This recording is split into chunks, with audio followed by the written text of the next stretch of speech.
memories shine. We're digging up gold from another time.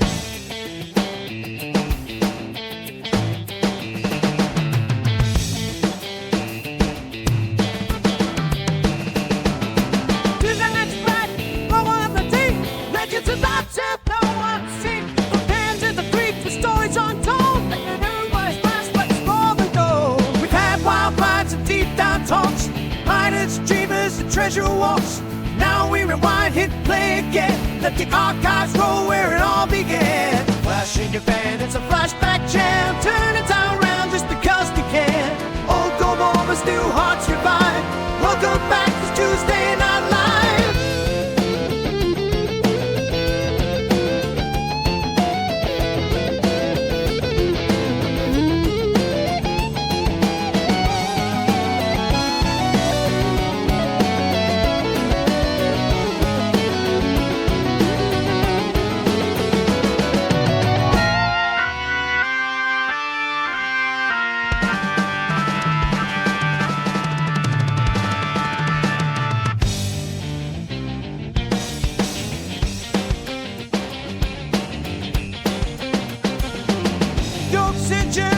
Hopes and cheers. Dig, dedicate, like so many more. So lighting it up like never before. From open light stories that shine, relive the spark one frame at a time. It's history made, the pen and the plan. Archive flashback straight from the land. Flash in your pan, it's a flashback jam. Digging up legend to the loudest dreams and old gold moments, new hearts revive. Welcome back to Tuesday Night Live.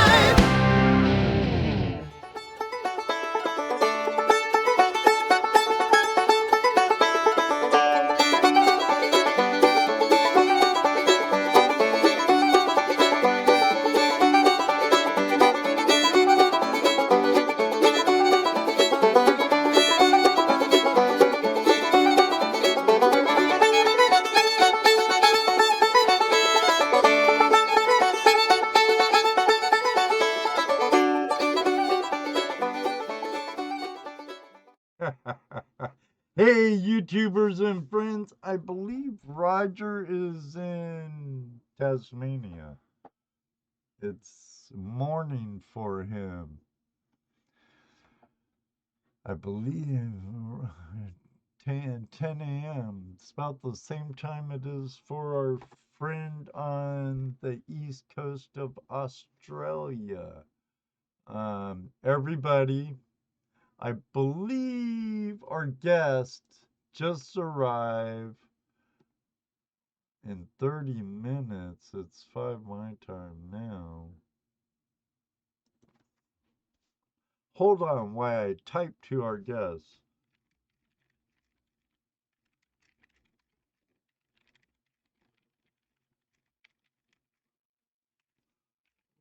You're not. I'm in that.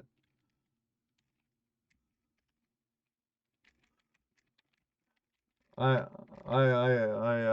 told our guests 4:30 her time is pre-show.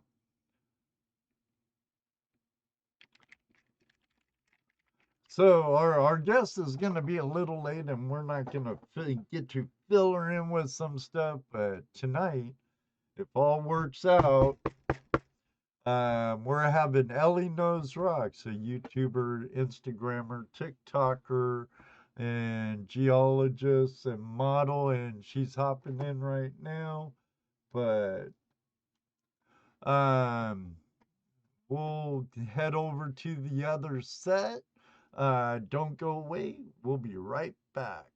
Hey, YouTubers and friends, thanks for joining us for another episode of Tuesday Night Hangout Live with Toledo Jess, Gano, the Treasure Vixens, and I.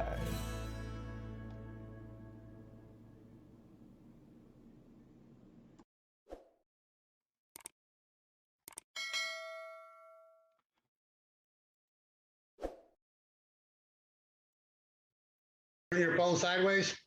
Yeah. Okay. There we go. Everybody, meet Elley from Elley Knows Rocks. Welcome, Elley. Hi. But she don't know how the show goes. She wasn't here on time for us to fill her in. So we're just gonna. Apparently I just have gonna the jump timing in. wrong from Arizona. That doggone Arizona, such a Arizona. beautiful state. I've lived there. I lived Riviera, Bullhead City area, right on the Colorado, right across the river from closer to Laughlin. Vegas. Yeah, lived right across from Laughlin. A lot of beauty there. I just wish I was into prospecting there. Huh? I said I got stuck in Arizona for 3 days hitchhiking. Oh, that doesn't sound the best. I got stuck in Gallup, New Mexico for a couple of days. But I had a skateboard and there was a drainage ditch right by me. So I just made a sign said in ditch skating. And finally an old couple from Canada picked me up. Oh, to be young again. No. No. No. I'm good. Once is enough. Right. Oh man. I would go ahead. So typically how our show starts is our guest here is in with us for about a half hour before the show starts, and we run you through how it's going to go. And how it goes is we're going to say hi to our chat room, to our people in our chat. Are you able to watch YouTube right now while you're on here? She's no, on her phone. I'm on my phone. It's the only form of internet I have right now. Okay, so Dano and Ed and I will keep an eye on the chat room for any questions for you. Okay. Typically, we're just gonna sit around, and if we had some beers and stuff, we'd be drinking them and fire in front of fire, and just talking about the day's event. But on this show, the day's event is you, which means you get to talk about you, promote your channel. Cool. You get to answer some cool questions, some silly questions, and probably some off the wall questions. Oh, sounds good. I'm good at that. Other than that, it's like we fly by the seat of our pants. We typically will typically go with the chat room unless they go really off the wall. So and they sometimes do so. Then we go pretty sideways sometimes too, though, Jesse. Be honest. Yeah, and then they ignore us. But, yeah. But trying to. Yeah. Usually, we would we do a couple announcements and stuff at the front. But once we totally bring you in, Elley, it's all you. Your TikTok, your Instagram. It's all about you. Your website. Cool. All that stuff. Awesome. And unfortunately, you don't get to hear a few of the questions that I'm probably going to ask you, so you'd have a chance to think about them. So they're just going to be popped up on you, and you have to deal with it. That's not a problem. I'm good at that. Okay, good. You like to talk a lot, I hope. Yeah. Good. Start talking. No. let's say hi to our chat room. Oh, wait, I want to say thanks for a super chat from our friend from Arizona. Another Arizonian, Vendetta Prospecting. Where'd I put that thing if I could find it? Well, thanks for the super chat, Vendetta. And I want to say a special hi to Mr. Lodak, the world's greatest moderator. Sticking with Deej, how are you tonight? And there's Rusty is in the house. Ohio Relic. Yep, you got him, Dano. Madison, Maine, and Mark Thomas, Rusty and Holly, King and Queen stacking, Kay's digging it. Nick Mueller, David Villa, what's up, buddy? David Villa, Yeti Angela. Mountain Trading. Good to see you, Chris. There's Deej. We'll be seeing her soon. Yep. Yeah. Heavy metal detective. What's up? We'll Yeti, be what's seeing up, him dude? soon too. Mark Miller. Him Hey. too. Hey, you guys. Prospect in the house. We'll be seeing you guys too. And speaking of Flashback, next weekend, this coming weekend's our outing, our channel outing. And we Spike Strike, Spike Strike prospecting equipment, whatever he's calling it these days.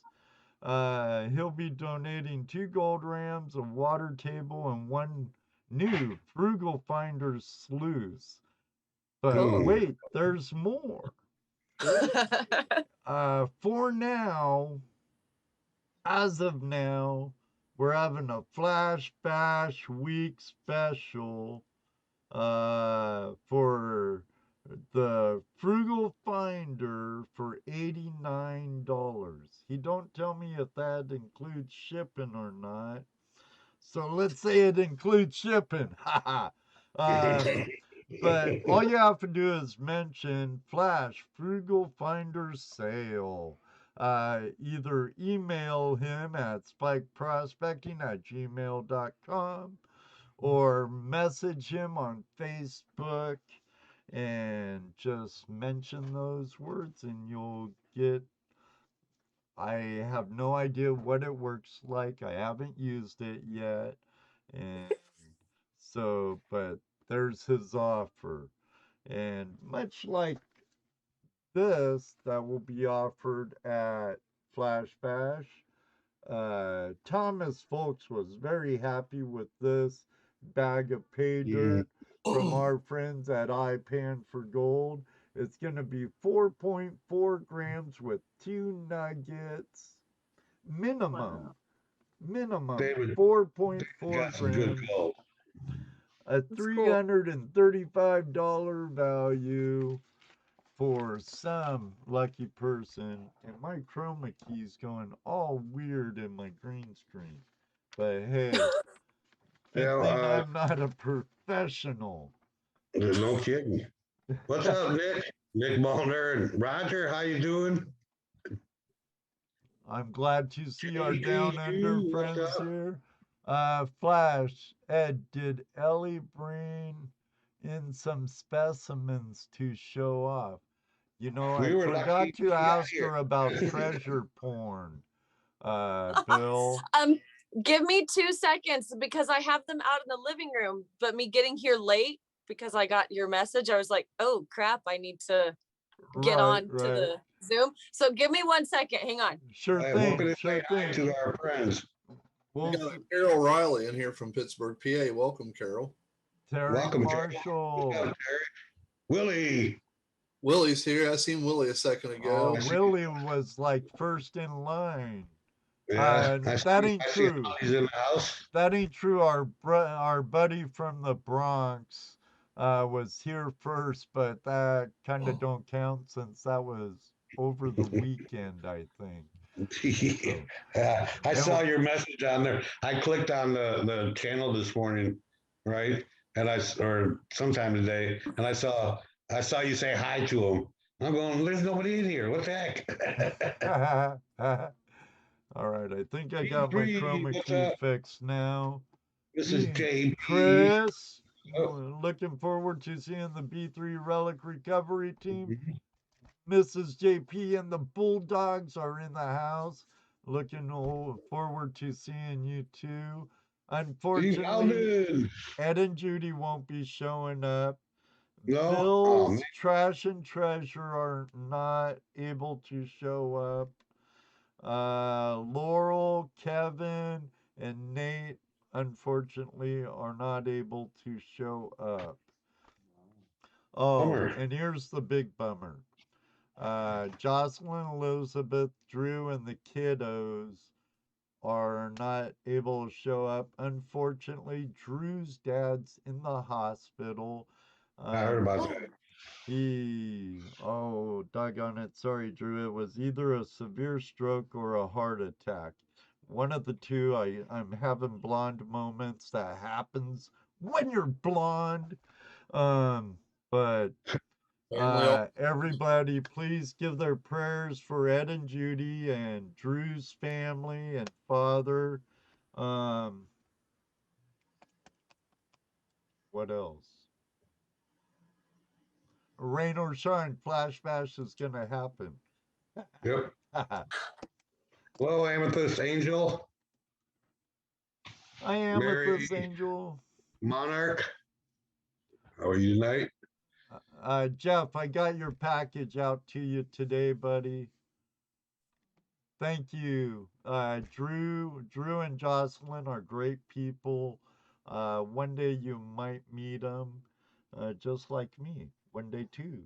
But oh, and Journey, my number one fans in the house, guy I work with, Nate Pugsley. His daughter's in the room tonight. Hi, Journey. It's her birthday Friday. So everybody, please give her a nice Birthday. big flash in your pan happy birthday, early birthday. I hope you have a great one. I hope Nate don't let you down, Journey. Well, look at our Sorry, local, Nate. metal detectorist extraordinaire, Patrick O'Masters. What's up, buddy? Patrick, Susie. Yes. And Susie Q, if you're listening. Backyard prospecting. What's up? Backyard prospecting. I have one thing to say. Don't be afraid to run those sluices. That green mat, run it. Run it hard. Run it hard. Drive it like you stole it. Drive it like you stole it. Trust me. Run it hard. Don't be afraid of it. Get rid of that little baby spoon and get a shovel. AZ Mort, good to see you. Hey, Gold Fever Adventures, how you doing, Jack and Lisa? Are you still on the road, Jack? Are you out playing while Lisa's in Arizona watching the resort? Inquiry minds want to know, buddy. But AZ Ozark Squad. we have an extraordinary woman with us tonight. I've been watching her on TikTok. I love her TikToks. And I follow her on Instagram and YouTube. I really enjoyed your rock climbing video I watched today, Elley. Well, thank you. I don't have much in rock climbing here in Northwest Ohio anymore, but I used to do a little bit back in Washington and Southern California and stuff. So Awesome. and I enjoyed it. I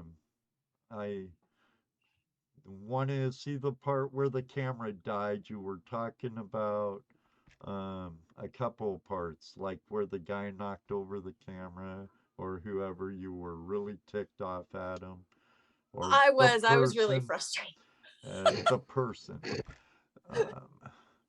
But I could say, was it by a trail or something? It looked like there was a trail by a couple of those places. There was a trail by each one, actually, but the really crappy part was, and I guess that I didn't mention it, was one of my boyfriend's kids that went over and shook the camera and then put it down. Didn't pay attention. I wanted to strangle his little neck. And then I got up. I was like, "What'd you do with the camera?" He's like, "Oh, that was on." I'm like, "Yep, that was on, dude." I was just checking it out. Oh yeah, so you see his face like doing this, and then you see him put it down. You're like, "Oh, kids, don't you love them?" "Oh yeah, to death." If it's for Flashback, David, I'll be leaving early Thursday morning, rain or shine. Just hope it ain't really windy. Yeah. because I'll be towing my trailer. Oh, good luck with that. Yeah, we're supposed to have some a little bit of rain leading up to the weekend. Oh, Yeah, Arizona could use rain. you can have it. No, we like our rain though because it moves our gold for us. So, True. Don't it everywhere? Well, Yeah. but they don't We get don't much get rain that in Arizona. Mm-mm. Oh, monsoon season. We haven't even had monsoon season like the last 2 years. Like it sprinkled, like it spit on us for like 2 days, and that was it. We had like Oh, a really wow. awesome thunderstorm. Right, That was it. yeah, that's what Scotty's been talking about. They haven't had any rain. Mm-mm. You know, so you, Ed said you're a rock climber. Are you a geologist too?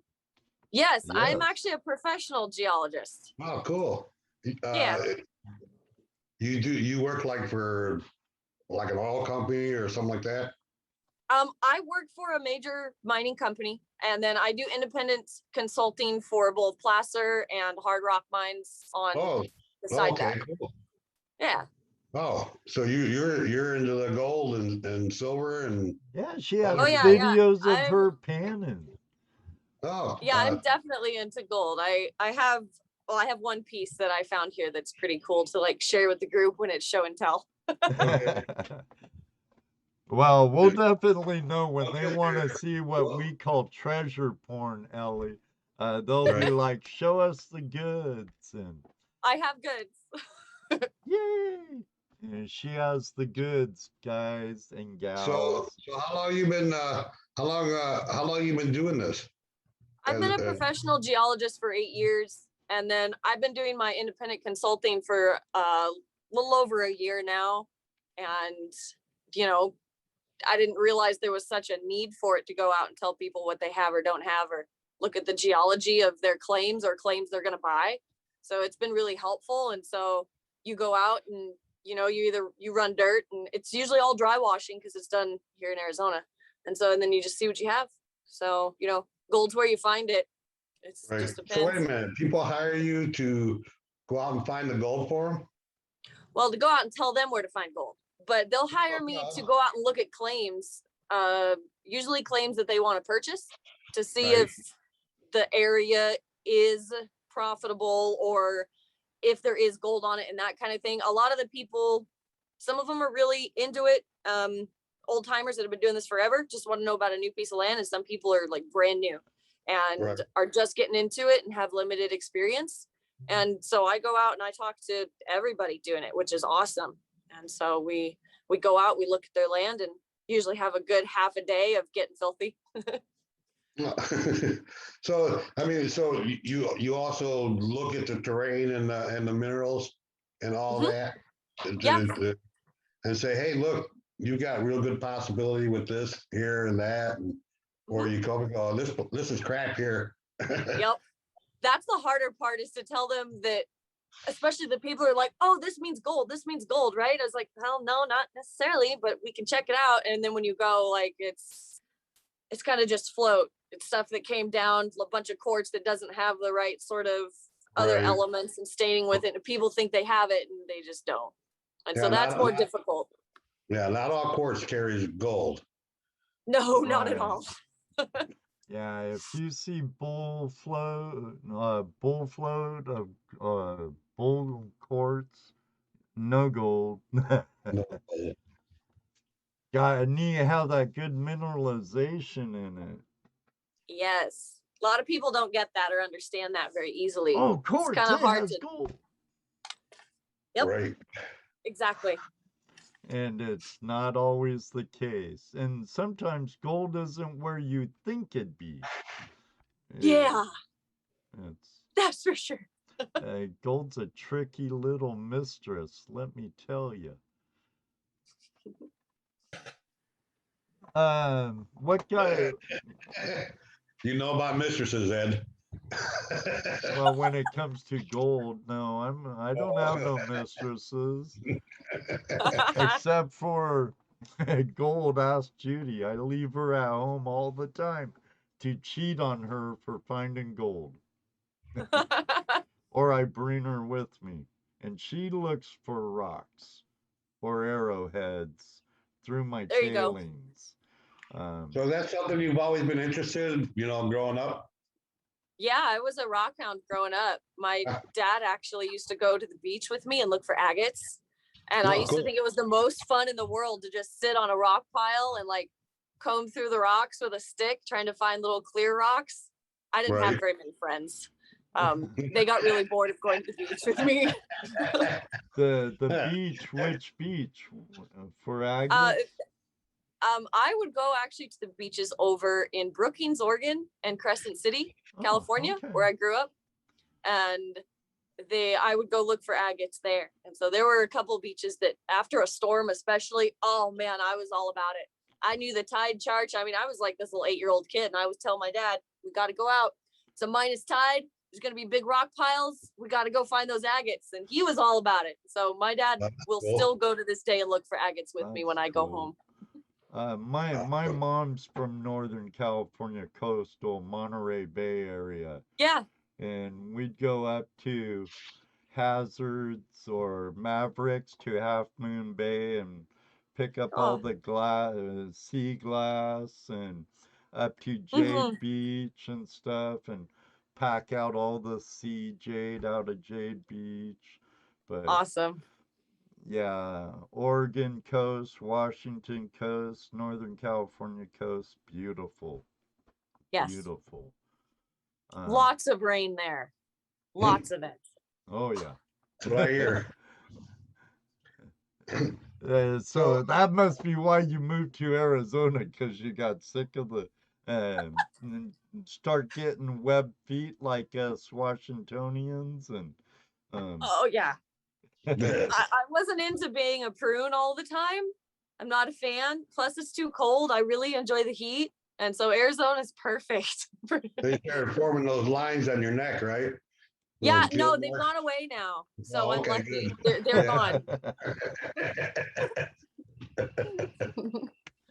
There's a question from Bill, Ohio Relic Hunter.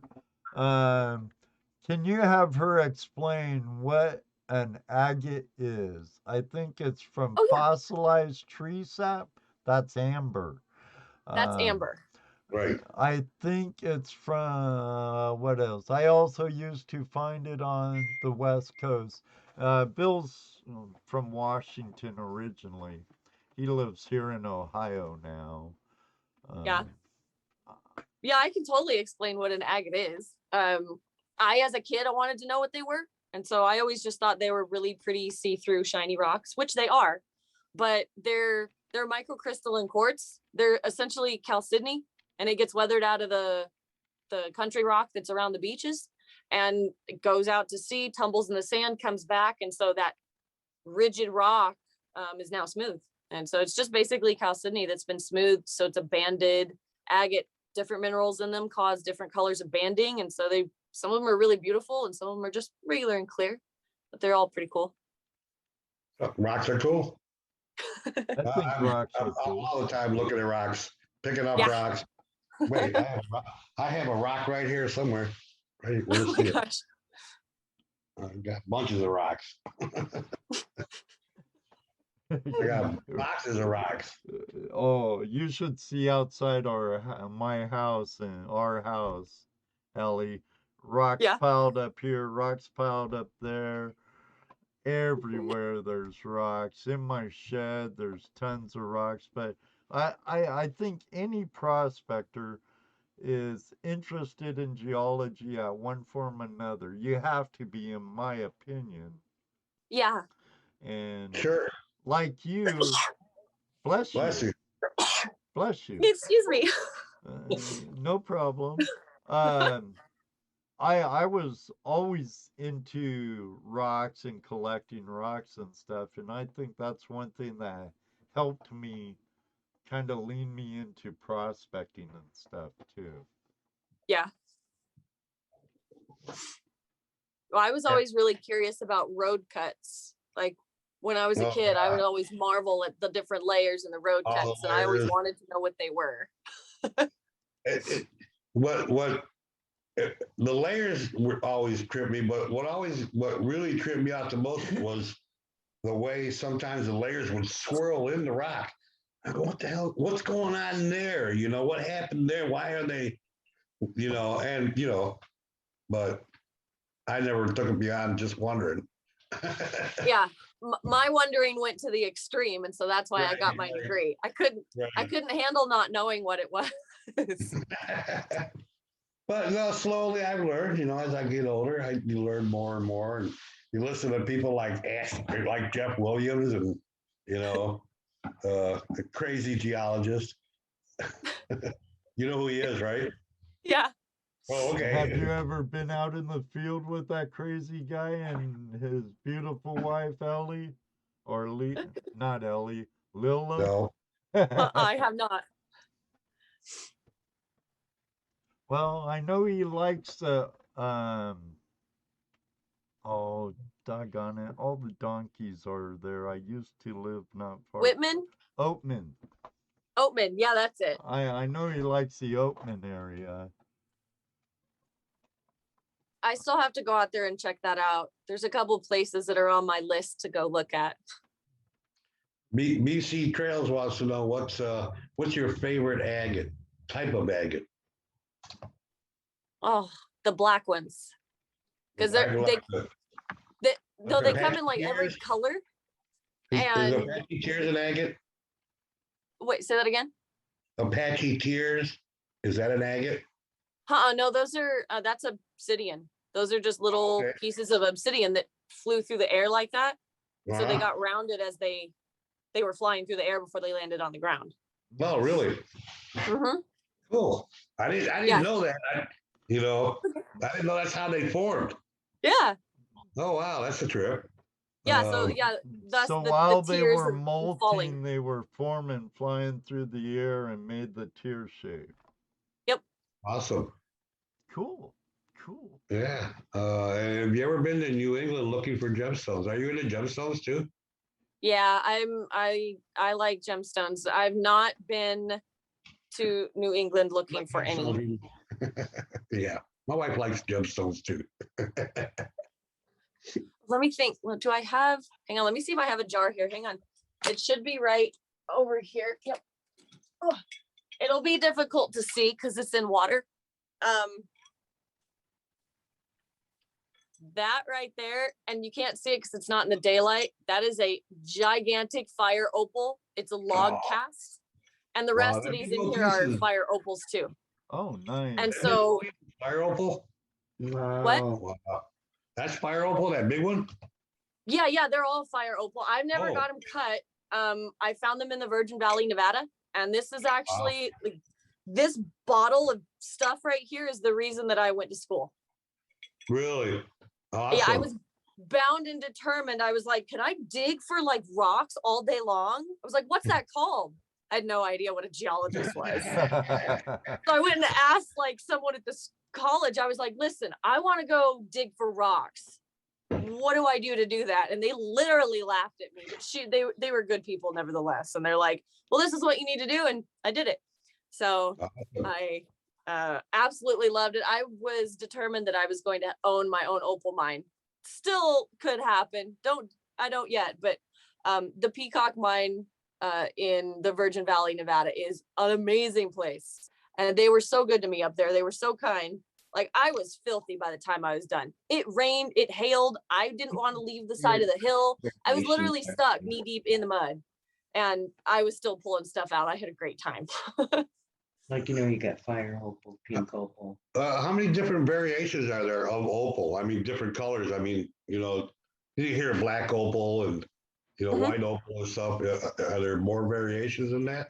Yeah. So the rarest opal are the fire opals, and they come from, one place in the United States, which is the Virgin Valley, Nevada in Denio, or Australia.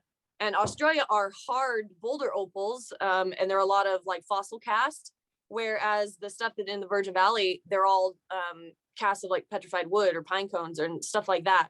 So there's from organic material. Yeah. Okay, explain that, please. So the same way that petrified wood is formed, where you have like a log that gets covered with some kind of a debris flow, usually some type of volcanic, and it's covered right where it is immediately. And then through time, it's void of all oxygen, so it can't oxidize, it can't rot. So it's replaced by all the minerals in the soils. So sometimes that's opal. A lot of them are common opal. That's where you get your black, your pink, your white, your gray, your potch opal, which is just funky. That kind of thing. Most opals are that color and from petrified wood. But fire opals have a lot of water in their system, along with just a mirage of different minerals that collect in there. And the water in the opal is actually what gives it that beautiful iridescence. And so they're kind of awesome in that respect. Whereas common opals is usually just one mineral and there's no fire to it. But common opals can be every color. So I have some fire opal that I got when I was in Nevada, along with turquoise. I picked up turquoise in the desert, walking around the desert, being a hippie, right? But I picked up lots of opal, and I acquired some fire opal, not opal, turquoise, different colors of turquoise.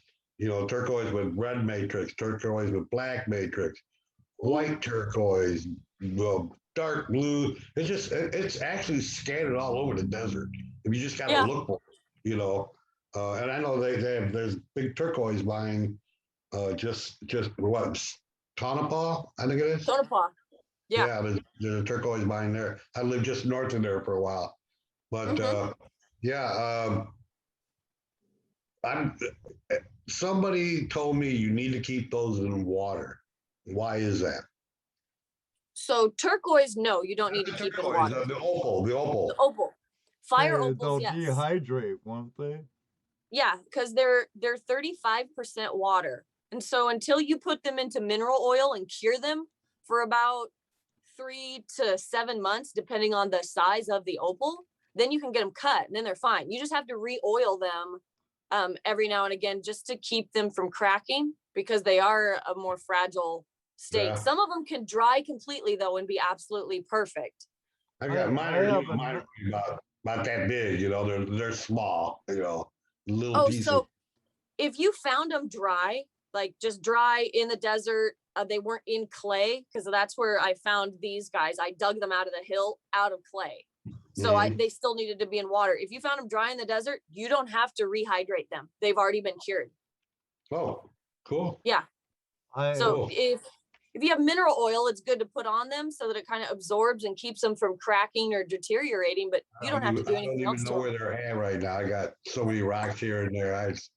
They're around here somewhere. A good prospecting. A good prospecting buddy of mine gave me some opal he mined off his uncle's property in Mexico. It had a beautiful fire to it too. I had it in water, and then that bottle, the cap cracked and the water drained out, and then when I found it again, when I relocated and found it again, it started to decompose a little because it lost hydration, and it started to crack up. So what's the difference between the opal in Nevada and the opal in Utah? Or Australia or whatever. Well, the Nevada fire opals are also considered the precious opal. So they have the rainbow colors. Right. You can still have like the red fire opals and common opal that do that. It's not the same thing as precious fire opal. That rainbow color. They only do one color? Is that what it is? There'll be like a variation of the one color within it. They won't have that rainbow effect of like black fire opals. Fire opal is awesome. Yeah. So it's Thanks awesome in for that the respect. super And chat.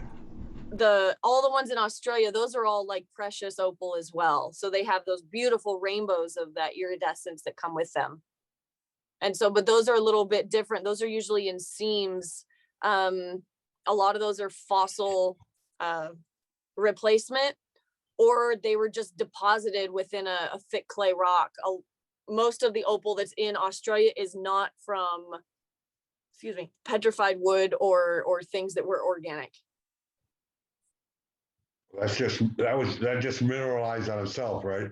Yeah. In a pocket, because I hear them talking Yep. about they find pockets of them. Mm-hmm. Oh, Yeah. okay. AZ Mort Squad wants to know what part of Arizona are you in or from? Oh, you're not from Arizona, right? I'm not from Arizona, no, but I Right. live in Arizona. I live up near Baghdad, Arizona. It's a little bitty town. Population 300. There's about 2,000 people. Actually, we just had a scary incident. We just had a huge fire. So it was quite horrific. My house wasn't affected, thank God. It was spared, but my house did flood because of the water pressure changing from them using the fire hydrants and stuff. But there were 25 homes that were lost. Wow. So it was a little on the sketchy side. Wow. That's why we need rain. Yeah, definitely. But you're in a desert, so. Catch 22. Right. Yeah, either you live in the forest or you live in the desert. One That's has right. water, one doesn't. I'll take the desert any day. The desert definitely has its beauty, but Oh, everywhere I've yes. been has its own beauty, except maybe not quite so much as Iowa, let's say, because all you see is corn, corn, corn, corn, soybeans, soybeans, corn, corn, corn, or my part of Ohio.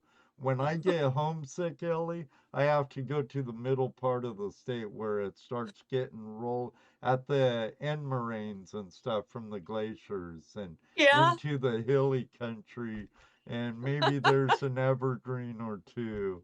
But where I live now, it's like flat farmland. Oh, that's Corn, funny. soybeans. Corn, soybeans. Oh. Good night, Nick. Have a good night. Thanks for See you, dropping man.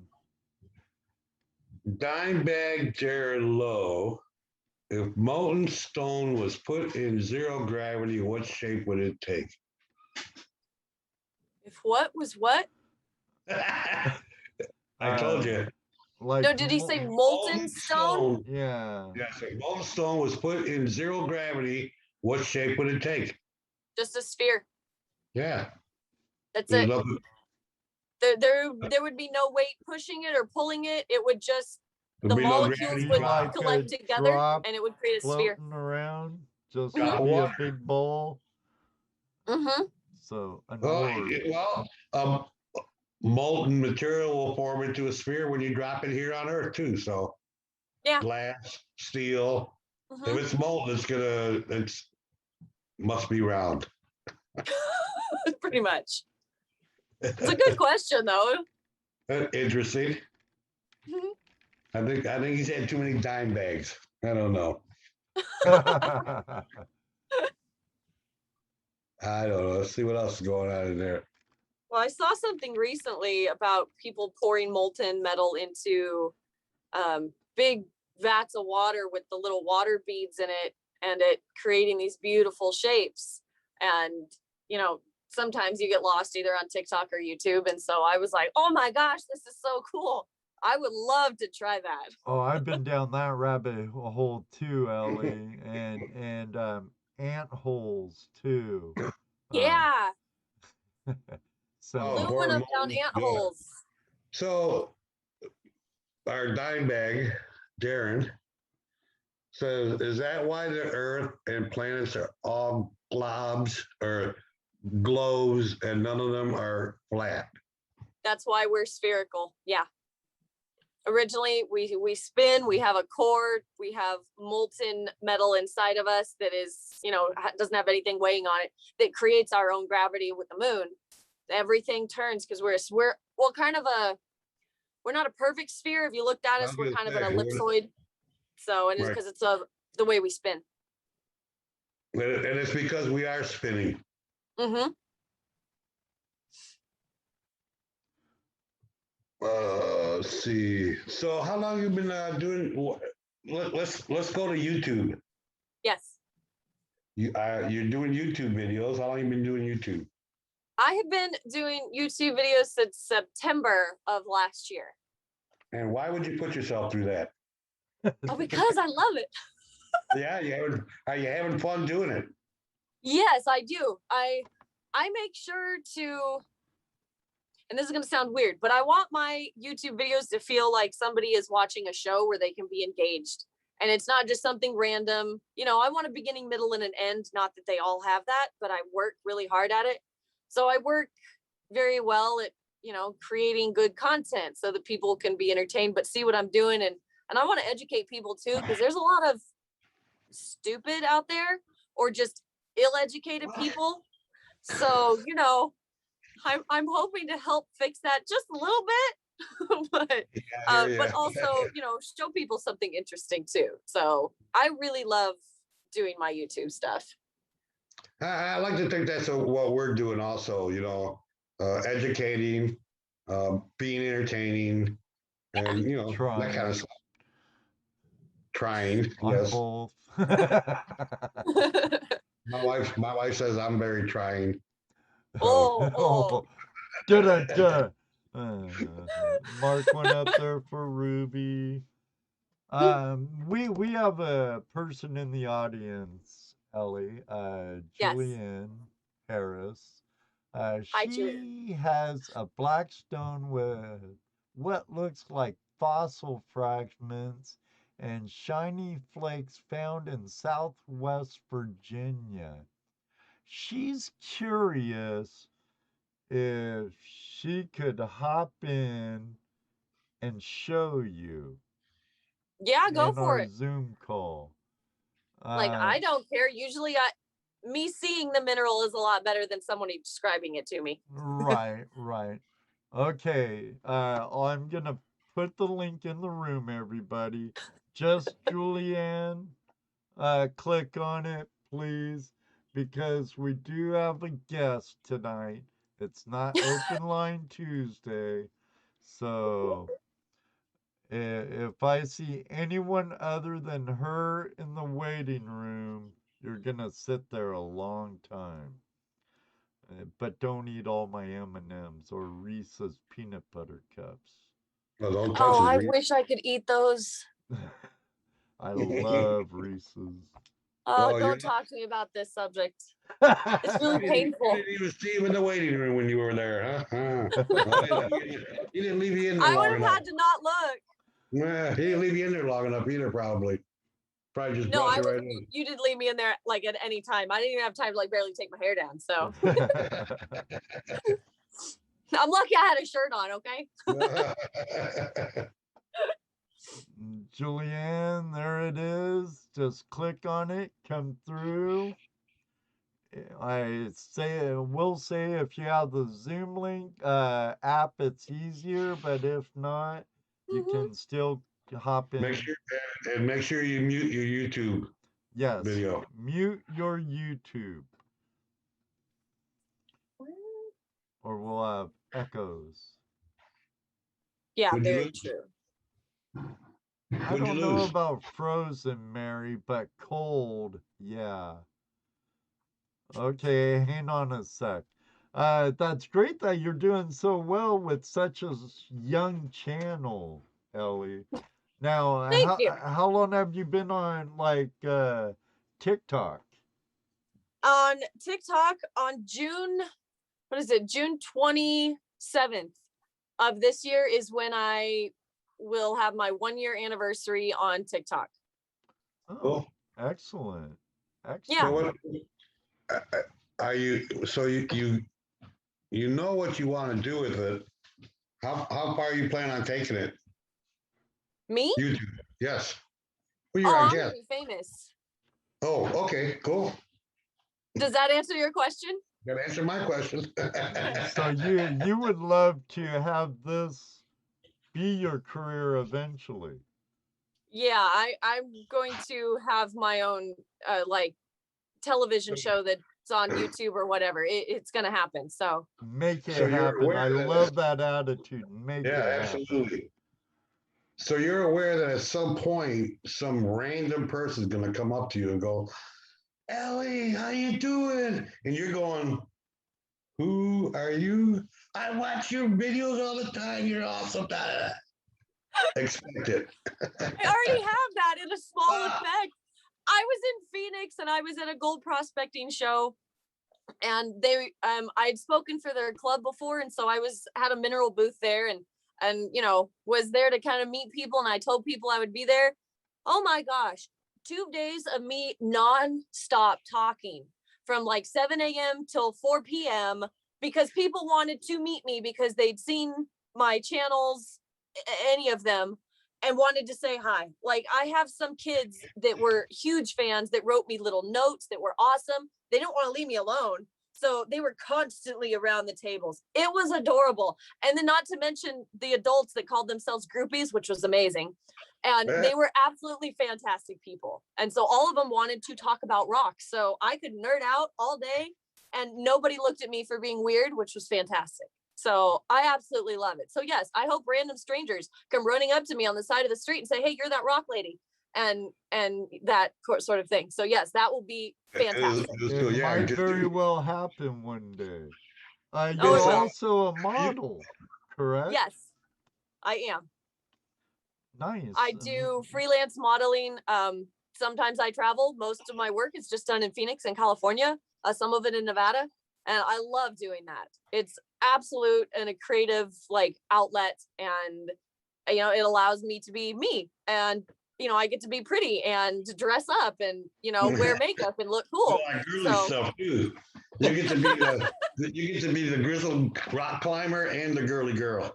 I get to do everything. I get to be absolutely filthy covered with dust, and then I get to be pretty. I had that one picture of you with your Indiana Jones look, holding the crystal skull in front of the adit. And Yes. that's what I used for the thumbnail. And I was bummed because it showed it on my channel, but it didn't show it on the show page for some reason. And I was bummed. Weird. I like that, the Indiana Jones look.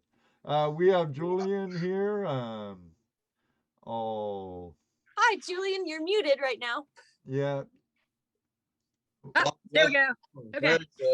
There you go. I had a question about a rock that I found a couple weeks ago that's Go for very, it. very interesting, and it came from the a creek in the Appalachian Mountains. Mhm. And I'm gonna show you. Yeah. Well, I thought I could flip my screen. No, that's all right. That Still. one half of it is wet right now.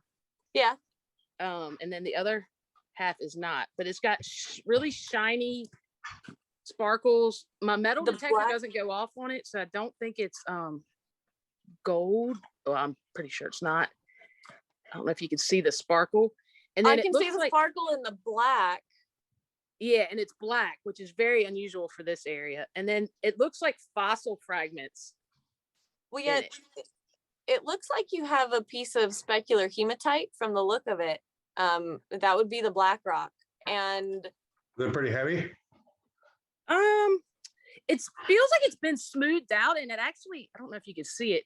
It almost looks like it Native American carved kind of. I don't know if you can see the rounded. I can see the rounded. It looks like you found it in a stream bed.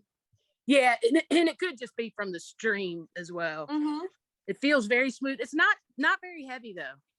No, well, it looks like the sparkly in it is specular hematite, but it definitely looks like some kind of a breccia, which would explain the little angular clasps that are in there.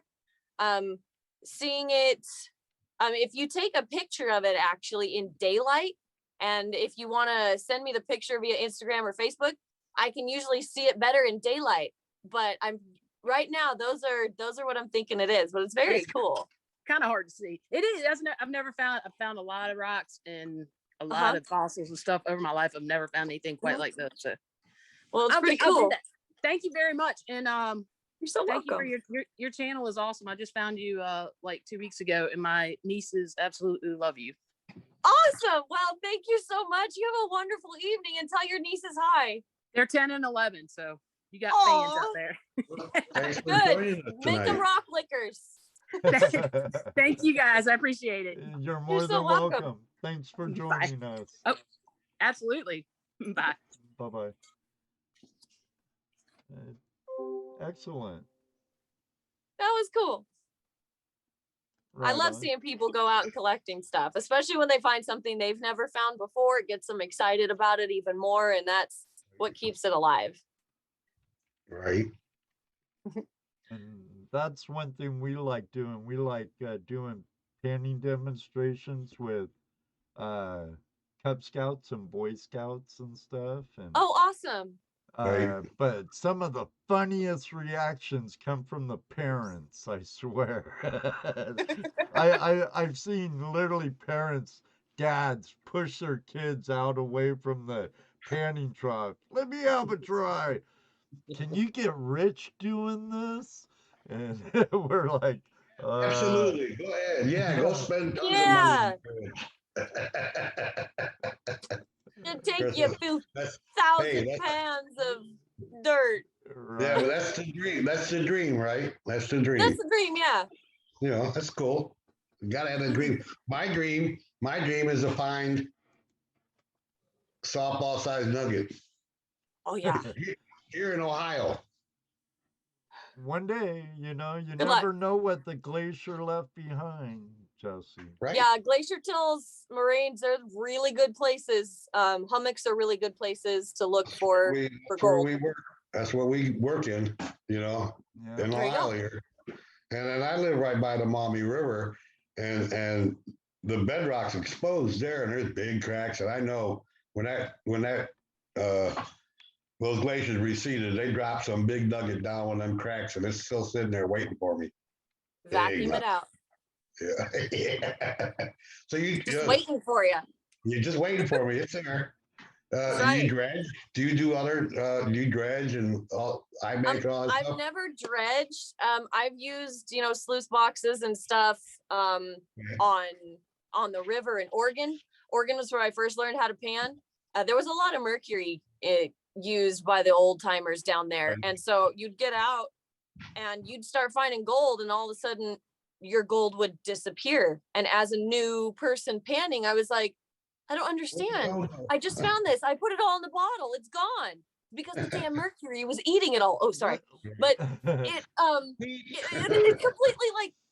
ate it. So I had this jar. I had a bunch. I was super excited, and I was showing my mom and dad and whatnot what I was doing, and I couldn't believe it. So we're like, well, how do we get rid of the mercury? And me being not a geologist yet, had no clue. So eventually someone said, oh, you just burn it off and the gold's there. I'm like, what? That works? Yeah, it So works. through process of elimination, I actually still have that gold. So it's somewhere, but I thought it was pretty cool. But I still have the first gold that I found. I know in Southwest Washington, where my family lives now, there's a lot of cinnabar mines. Oh So yeah, mercury. I'd get natural mercury in the stream, along with what the Chinese left behind and the old timers. So save that amalgam, but do not mess with it if you do not know what you're doing. No. It could be very hazardous. Yeah. Yeah, you definitely don't want to burn it unless it's in a controlled area, or you're really far away. You don't really want to be handling it or touching it. Some people think Quicksilver is awesome. Sure, it's pretty cool, but you gotta kind of stay away. However, I would really love to find actual cinnabar crystals. That's something that's on my list. Haven't found them yet, but I'd love to go down to Texas and to like the Quicksilver mines down there to find cinnabar crystals. Oh, that's cool. Next time I'm in Southwest Washington and I'm around some of the cinnabar mines, I'll look for some. Yes. But I know to keep it cool because it Yeah. bleeds when it gets hot, right? It will Well, bleed the cinnabar crystals are more stable, but they degrade really quickly if they're kept in the sunshine and in extreme heat. So you want to keep them just in an area where they're not really exposed to sunlight or a lot of oxygen. So Okay. put them in a baggie or a box that's like airtight. Oh, okay, okay. It's good to know. Good to know. Because I would hate for it to bleed a bunch of mercury or something. Well, it won't do it too fast, but So have you done a lot of traveling outside of the country or in the country? within the country, yes. I mean, I guess for rock counting purposes, I've been to Texas, New Mexico, Arizona, California, Nevada, Oregon, Washington, Utah, Montana, and Colorado. But I really want to get over to Arkansas and that kind of area so that I can go. I want to go to the diamond fields just because they'd be cool. But I really want to go over to like the quartz mines and find big old quartz crystals and that kind of thing, because that would be just awesome. I have smaller ones, which I'm thrilled with, but it's a different type, and so that would be awesome. I've been over to the Jurassic Coast over in England, and I found ammonites over there, which were awesome. I've been to Peru and did just a very little rock hounding expedition over there. I was more backpacking through Peru so that I could see it. So I couldn't carry a bunch of stuff. And so I didn't allow myself to stop for too long because I can't say no. Like I can't not pick it up. And I had to carry everything on my back. So Has she ever found any Alexandrite? My wife Have I wants to know what? if you're from Alexandrite. Oh, yeah. Blue. Or wait. You're not talking about feldspar. No, Pardon? I have not found any. Oh, okay. Yeah, she likes gems. I wonder where you would find Where it. do you find that? Where would you find it?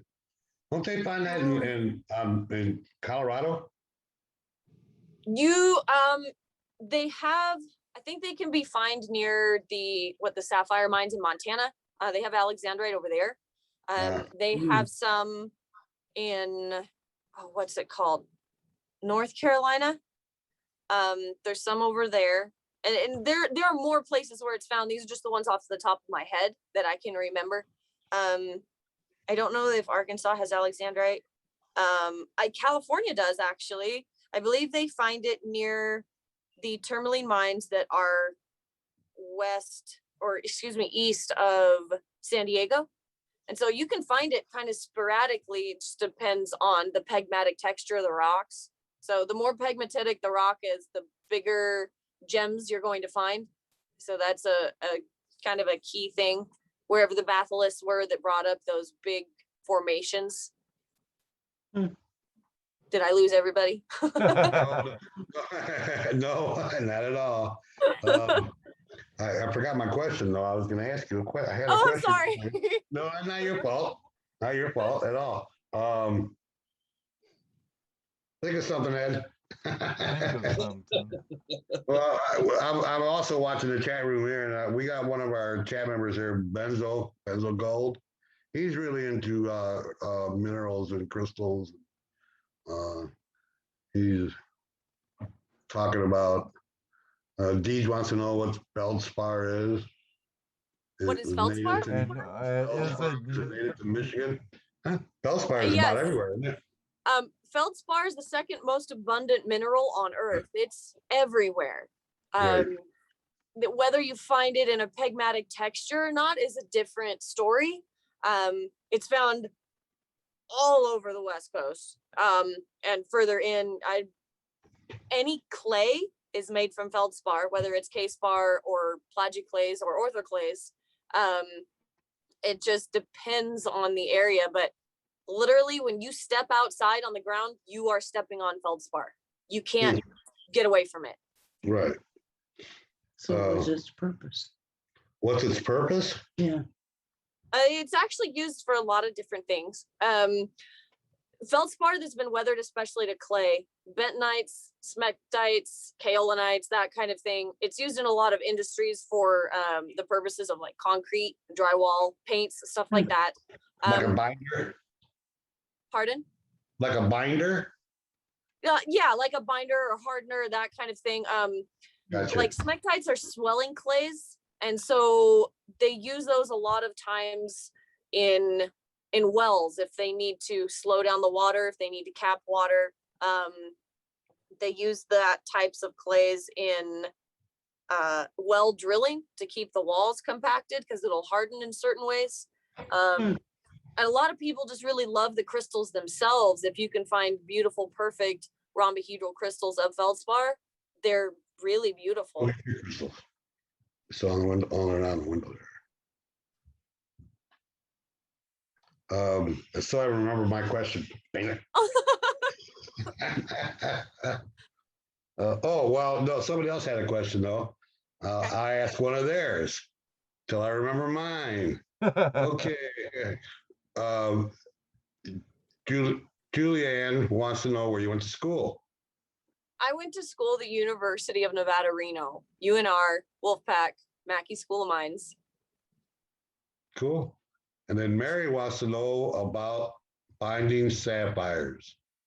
Ooh, What Montana. are sapphires? What? Are sapphires?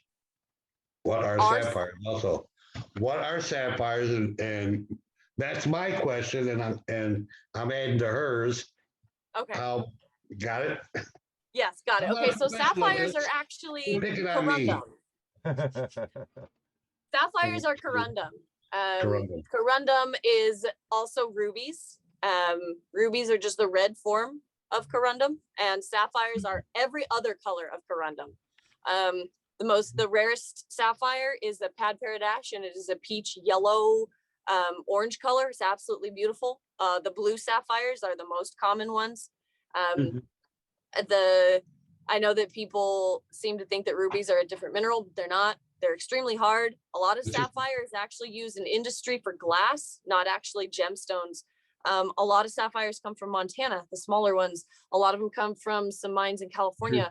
Colorado has a fair amount of sapphires. I also believe that New Mexico has some, and then my memory gets a little bit spotty about other larger places. Canada has industrial sapphire sand, I believe. And that's where we get a lot of like sapphire glass made, or it's lab created.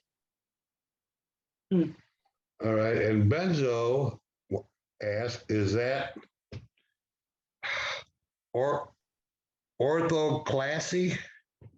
Orthoclase is feldspar. Orthoclase. Orthoclase is potassium feldspar. Okay. All right. So now I remember what my question was, which has nothing to do with minerals. It has to do with your YouTube. Okay. So just a little while ago, Julianne came on and showed you her rock and wanted to know what it was. Have you thought about doing a show like that? Oh, like identifying people's rocks, like live? Like live, like right now. I mean, like Dr. Lori, who does antiques, and you got and she appraises your stuff for you. You got other people that look at your, That's a fantastic idea. No, I didn't think about that. I thought about doing that on a live version of Instagram, and then having people come in, because you can do that and have people join your chat. But no, I never thought about that. That's a fantastic idea. Some people might think they have something, right? And say, hey, I think it's this, and then you tell them, sorry. And it's really hard, and you know yourself, it's really hard to tell exactly what they have through a picture. Yeah. Probably a little bit better idea if they can show you a little bit closer and get a good look at it, and maybe find out where they found it, this, that, and the other. I think that would be a cool show for rock hounds. Yeah, that's an awesome show for rock hounds. Get on it. I want you to start. All right. I'm on it. But you gotta do it before somebody else. Do it before Benzo does it. Okay. You gotta be the first one. Okay. I think that would be a cool show. I mean, because That's it an was awesome idea. Definitely. because it was kind of cool just now watching you interact with Julianne and explain to her what you were seeing. Granted, you might have to learn to talk regular talk and not middleese. I know it's a problem. I nerd out and I lose people and I can see it happen. Like all of a sudden people are like, their eyes glaze over and they look like and they're deer gone. You lost looking- them. And I'm like, oops, I don't know what word it was that I lost you at. But yeah, that happens a lot. Well, like with Jeff Williams, I had to watch quite a few times before I knew what schist was.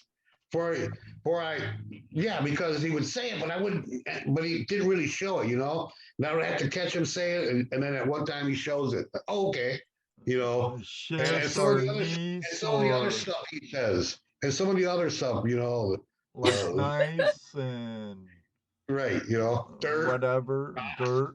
Dirt. They just throw me off. But you know what I mean. I do. I know exactly what you mean. I Yeah, Julian says that would be super cool to have a live ID show. People would know that it's just a guess anyway. I think that would be Right. an amazing show. I'd love it if there was a show, ID and Rocks, and also artifacts. So Yeah. there you Because go. I mean, a lot of artifacts, Yeah. arrowheads and stuff. Yeah. Yep. Cool. Yeah. When lot you of do people- it, make sure to give us credit. So Oh yeah, for sure. You guys you need to. Okay, Jess is saying him. He's pointing at him. So, okay. Woo! He's taking credit for this right away, guys. Let's give credit where Hey, credit's hey, due now. Jesse, that sliding in on coattails, buddy, works both ways. Y'all get credit. We want top billing. Okay. I'm writing this down. That's a great idea. Oh, hey, I'm full of it. I mean, full of great Yeah, ideas. you're full of it, all right, Jesse. Yeah. Haha. Hang on, I'll be right back. Talking. Doc, Dano, help me out. Now, you also explore mines. Mhm. Have you ever seen? There was a question I put in the chat earlier. Oh, I can't see the Oh, chat because I I'm on my know. phone. I know. Our friend Terry Curry, Elley, have you had any encounters with snakes, etc.? Yeah. So, well, I think it was 3 weeks ago now. I was going to an area where I was hoping I could see the inside of a mine, but sure enough, they had reclaimed the area. So it was a bummer. And I put up a little blurb about it on TikTok, but there was a beautiful rattlesnake that as we crossed the road, he was sitting there. He didn't make a sound. He was all beautifully coiled up, like he was just posing, sitting there. Didn't move. I even threw a pebble next to him, to get him to jump. Didn't make a sound, just sat there. It was the cutest thing. I like snakes. They don't bother me really. I just avoid getting around the rattlesnake ones, although I do get abnormally close because they're pretty. I've been inside of mines where you'll hear things rattle and you just get out. You just leave real fast. Yeah, if you can't see them, I'm getting out of there. Yeah, no, they're not a chance. And I have I'm in the process of making a YouTube video where my flashlights die. I'm down in this mine. It is pitch black. And I'm turning it on so it can be a little bit brighter. And all of a sudden it does this little flicker thing, dies. I went, Oh, are you serious? My headlamp was dimming. So it was doing this little flicker thing to boot. And then I was recording with my phone. So I'm trying to get off record, turn it on to the flashlight portion of my phone. and then not like die at the same time, so I was freaking out, but I stayed calm I can talk to you about it and freak out now, but when I'm in the moment, I sit there and I'm relaxed ish, and I don't get myself killed because I always come out the other end. But yeah, always like already this year, I think I've seen 4 rattlesnakes, and it's not even like really summer yet, so they're out there all the time. That and the little snakes I think are really cute. Like there's a lot of corn snakes around here and really just docile little tiny ones, but I don't hurt them, they don't hurt me. I mean, if it came to like attack me, yeah, you bet I'm gonna throw something at it, but does that answer the question?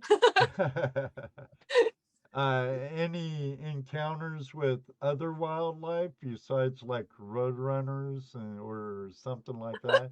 I love the roadrunners. There are up where I'm at, there's 2 juvenile male cougars, and so you'll see their tracks quite a bit. And then well, gosh, it's been over a month ago now. I was out and I was going to take somebody back in of mine. He was a photographer of mine that came with me, and I said, "Come on, let's go inside." And we took the flashlight, and I went, "Wait a minute, something's wrong." And everything was really quiet. And there's just a sense about something.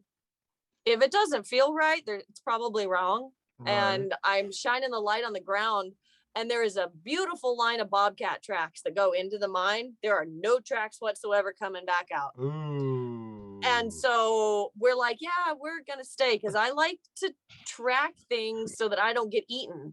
Right. Like when I was a kid, me and my mom were chased on horseback by a mama cougar. It scared the crap out of us, but she was just protecting her den. Right. And I mean, oh man, it definitely changed the horses' attitude. They did not want to leave for a while. Right. So I'm cautious. But not afraid. No. Okay, Wayne Nugget Brain Peterson says snakes make great wallets and hat bands. Also belts. I do have one that is a hat band. I have been to the rattlesnake roundup in Gold Bar, Arizona, where they had barbecued rattlesnake. But actually, it tasted a lot like chicken. But yeah, I didn't care for rattlesnake when I tried it. I tried it in Nevada. I wasn't a fan, but someone also said they probably cooked it wrong. I don't know. It was just gross. We're not as good because it was cooked wrong. I've had it a couple of times. One time was good. One time wasn't so good. But what they do is they round up rattlesnakes in I believe it's Goldenrod, Arizona. It's south of Parker, I believe. Okay. And it might be between Bullhead and Parker, somewhere in that area. They round up snakes, they milk them, and then they re-release some, and then they save some and have a barbecue. And there you go. Yeah, I was in the area and thought I'd stop by, and it was interesting. But personally, I think all snakes have a purpose, even rattlesnakes. And it isn't good to just kill any rattlesnake you see. It's like it's not good to kill any shark in the sea you see. They all have a purpose. So. That's right. The rattlesnakes take the pack rat nest down. Yeah. Well, yeah. Got more questions for you. Go for it. See which one. We're gonna take dime bags first. Ready? He wants to know. I'm assuming. Well, Darren, I'm assuming that's a guy. Do you prefer heavy rock music or other types? Well, actually, I'm an indie rock fan. I was kind of interested in this because you did a lot of voiceover in your rock climbing video, and you said a lot of your music playing in that while you were climbing could be inappropriate and get you like copyright strikes and inappropriate language strikes and whatnot. Yes. It is indie rock though. I mean, but they still have a mouth on them. The language is still definitely there. And plus, yeah, I don't need any copyright striking Right. So our buddy David Villa wants to know what makes gold its color. Oh, that is a fantastic question that I don't know the answer to. I know that certain minerals give it certain tones. It's true. You know, but what gives it the yellow gold color?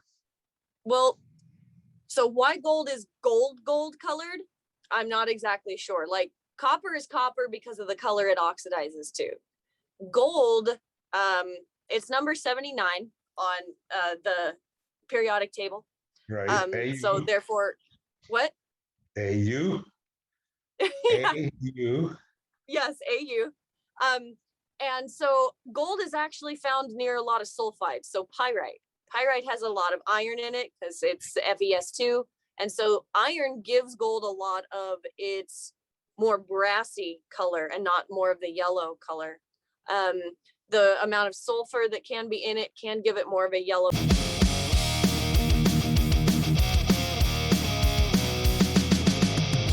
Take a break, but don't go far.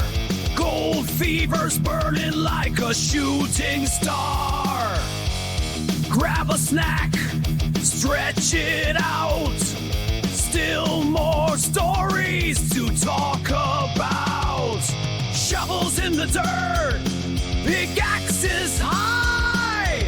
Treasures waiting, reach for the sky. Tuesday night, Hangout live, don't go away. We'll be back real soon, there's more to say. Legends of gold, secrets untold. The hunt's not over, there's more to unfold.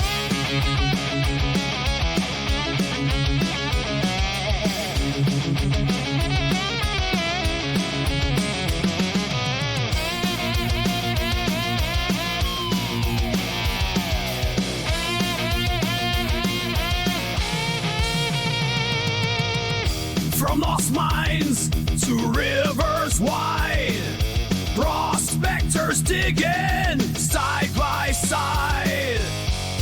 Old time stories, brand new finds. Gold and treasure, history shines. Shovels in the dirt, pickaxes high. Treasures waiting, reach for the sky. Tuesday night, Hangout live, don't go away. We'll be back real soon, there's more to say. Legends of gold, secrets untold. The hunt's not over, there's more to unfold.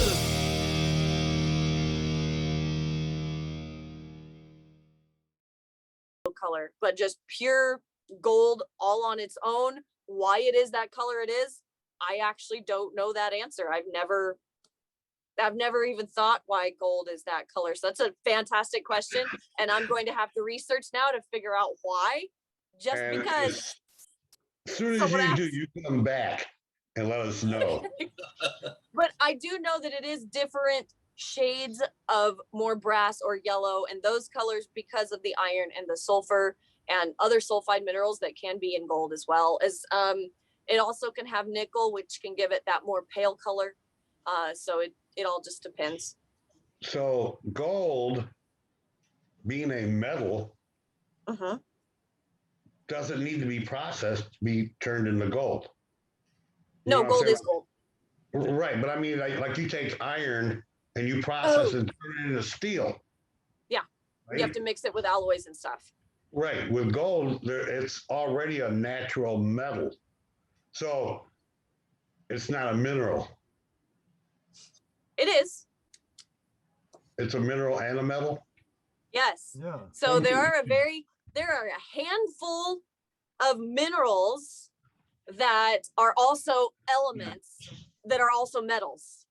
So as hard as that is to like describe, it's definitely, it's the exception. It's definitely not the rule.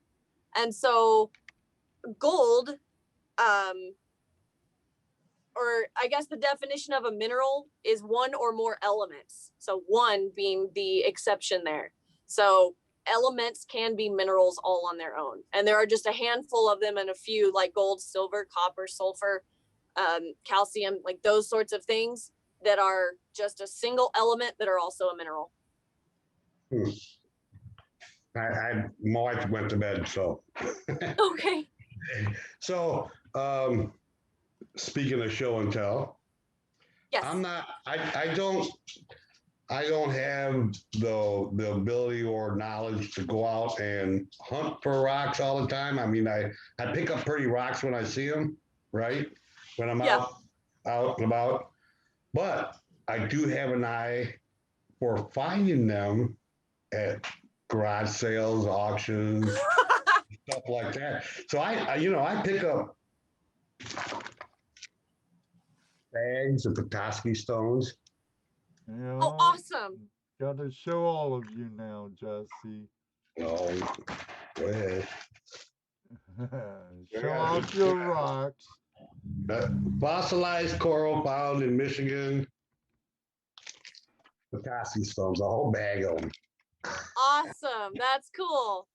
I got them at auction, and actually I bought a whole box of different bags of all kinds of stones. But it's got a lot of really, and you can't. From my understanding, is you really can't find anything this big anymore out on the lake. Everything's really small. They're all gone. Yeah, or they've been weathered down and tumbled.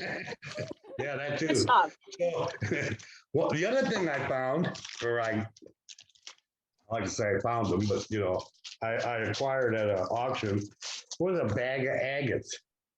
Oh, cool. That one's got a hole in it. This one is my favorite one, I think. Oh, that's pretty, that red. Yep. That's beautiful. Good job. Hey, rocks are where you find them, right? That's right. It's like gold is where you find it. Right. Oh, that one's pretty. That one's got That's a hole awesome. in it. Yeah.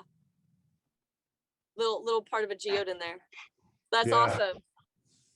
I could show you guys some big rocks or Okay, show us some big rocks since I showed you my little rocks. Okay. well, first off, we have a little nugget of gold. Ooh, there you go, guys. Some gold porn for you. That's right. At 0.76 grams, but it's very pretty. It's extremely gold colored, like not yellow or brassy, just really pretty gold. But that was exciting to find. So this guy. That is cool. Hopefully you can see him. It's a beautiful cluster of quartz crystals, and it has books of molybdenum on it, which are these guys. And then it's got galena in between the quartz crystals there. Ooh, galena. And so, I mean, but if I remember right, galena is a lead ore, isn't it? Yes, that's correct. Yeah. It's lead ore, and it can be silver as well. So, but that guy's really pretty. Yeah. Hopefully you see it pretty well. But I really like that guy. It's really gorgeous. And then on the same spectrum, it's a terminated quartz, but it's kind of hard to see because it's been overgrowthed.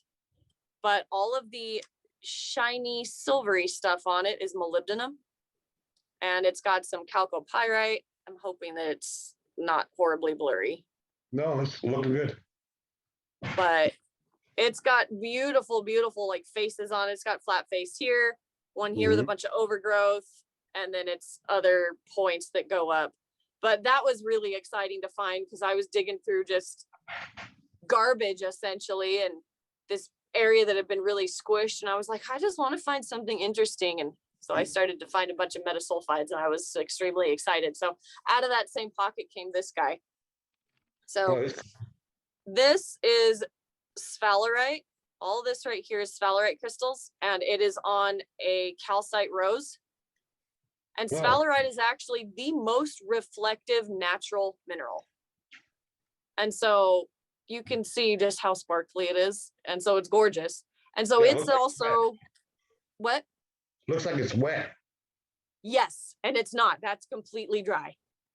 And it just sparkles to death. But the fact that it's got all the calcite around it, all of this is calcite built up there. But when you get it out in the sunlight, sphalerite crystals, really good quality ones, are almost see-through yellow, even though you're looking at it and it looks gray, right? Right. You get it in the sunlight and it's a gorgeous yellow. And so it's a lead zinc mineral, as well as a silver ore to boot. So who's growing on who? Oh, that's a good question. So the sphalerite was first, and the calcite has grown around it.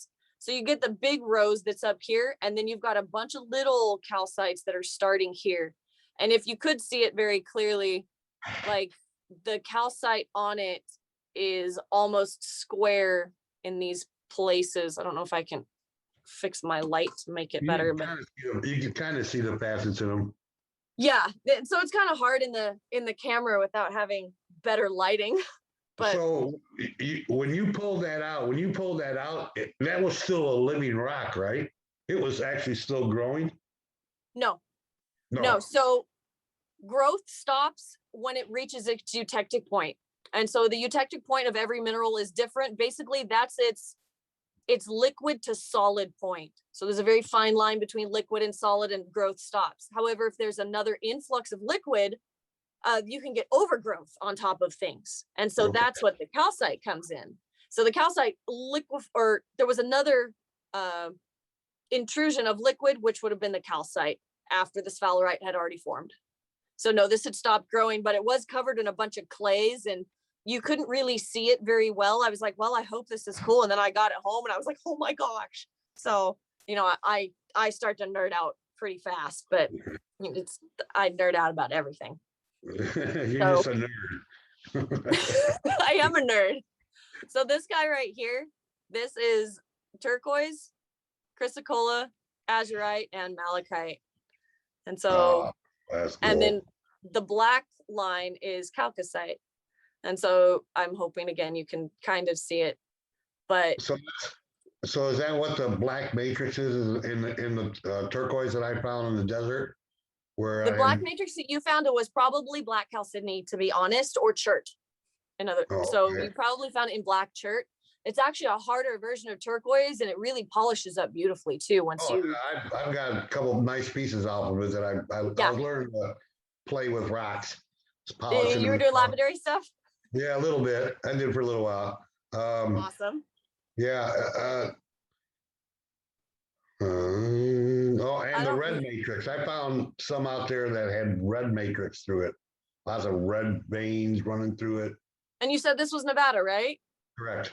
Okay, so if you were finding that in Nevada, you were finding jasperoid within that. That's what that matrix would have been. And so jasperoid is a hydrothermal form of jasper, and it pops up near fault lines. Yeah. Cool. So I was just wandering out in the desert. Very cool.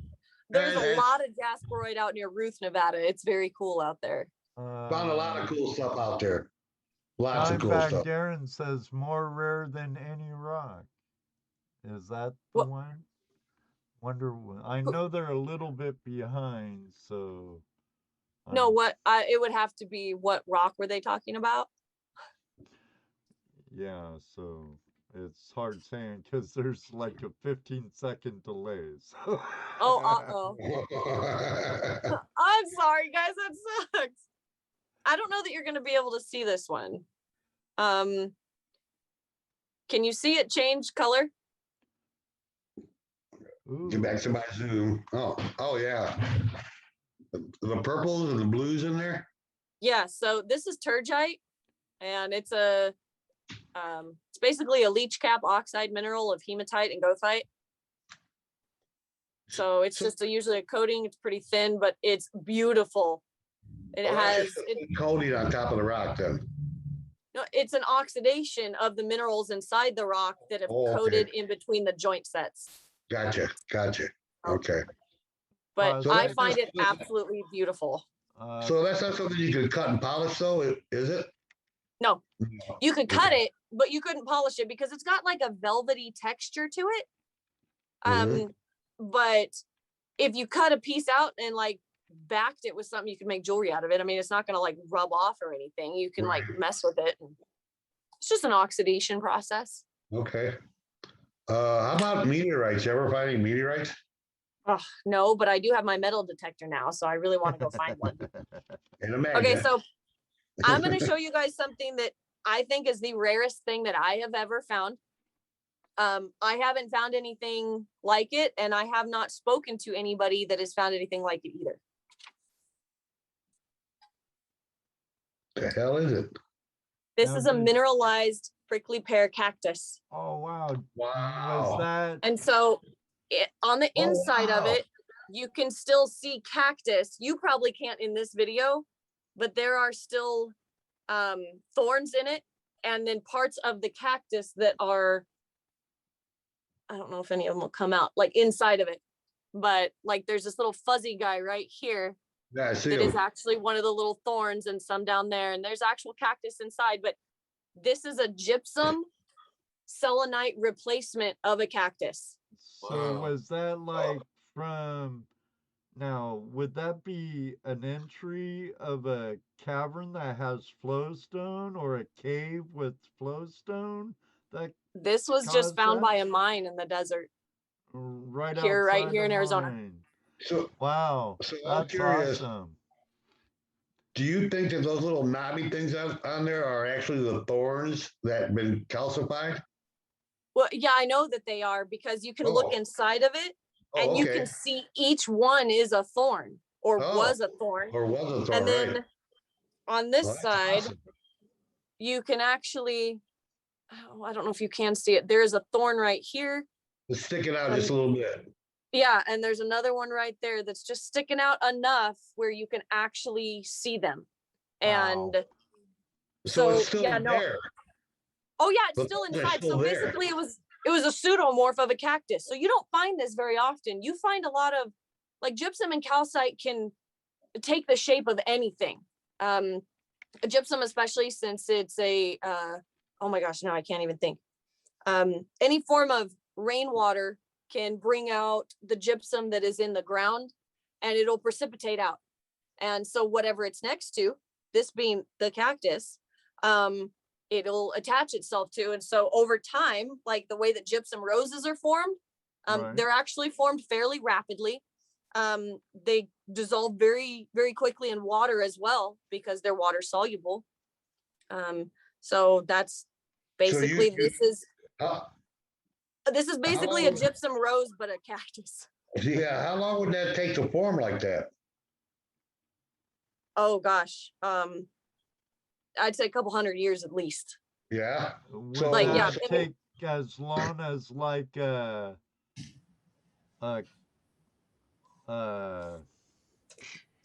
geez, now I'm drawing a blank. it's okay. A stalactite or a stalagmite, would that it Oh, be? much quicker. Stalagmites and stalactites are limestone. So that's a lot of calcium, a lot of calcareous minerals within that. And those take hundreds of thousands of years. I have no date on this at all. I wouldn't even know where to begin. But taking it somewhere, but I'm afraid they'd want to either keep it or destroy it. Right. And So when you found it between the time that it was formed and the time that it could have been washed away. Yeah.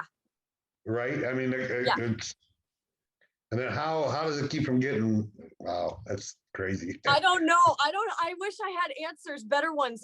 Because there were little pieces that were left over, but there was not like the whole thing wasn't there. There was just that with some like crumbly bits. So Yeah. I don't know if it's been broken or what happened, or maybe washed away at some point just because of the area that it was in, but it was pretty cool. Yeah, it just seems like you said it was pretty rare find, and I'm assuming it's a rare find because they don't last, especially once it's exposed. You know, once it's been exposed to the elements and stuff. I mean, you think about look what that mineral has done to that plant in a couple 100 years. Yeah. And I don't mean to get political, but and people think that we have the ability to change the planet. No, sorry. I think when We're not Mother that great. Nature is fed up with us, she says when. Yeah. Okay. Bye, guys, or I'm sick of you, or whatever.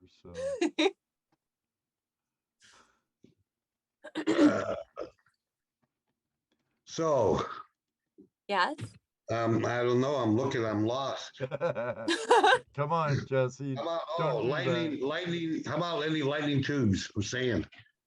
Oh, fulguroids. I have not found any, but I want to. You can go and find those in Florida. There's actually a mine that mines it.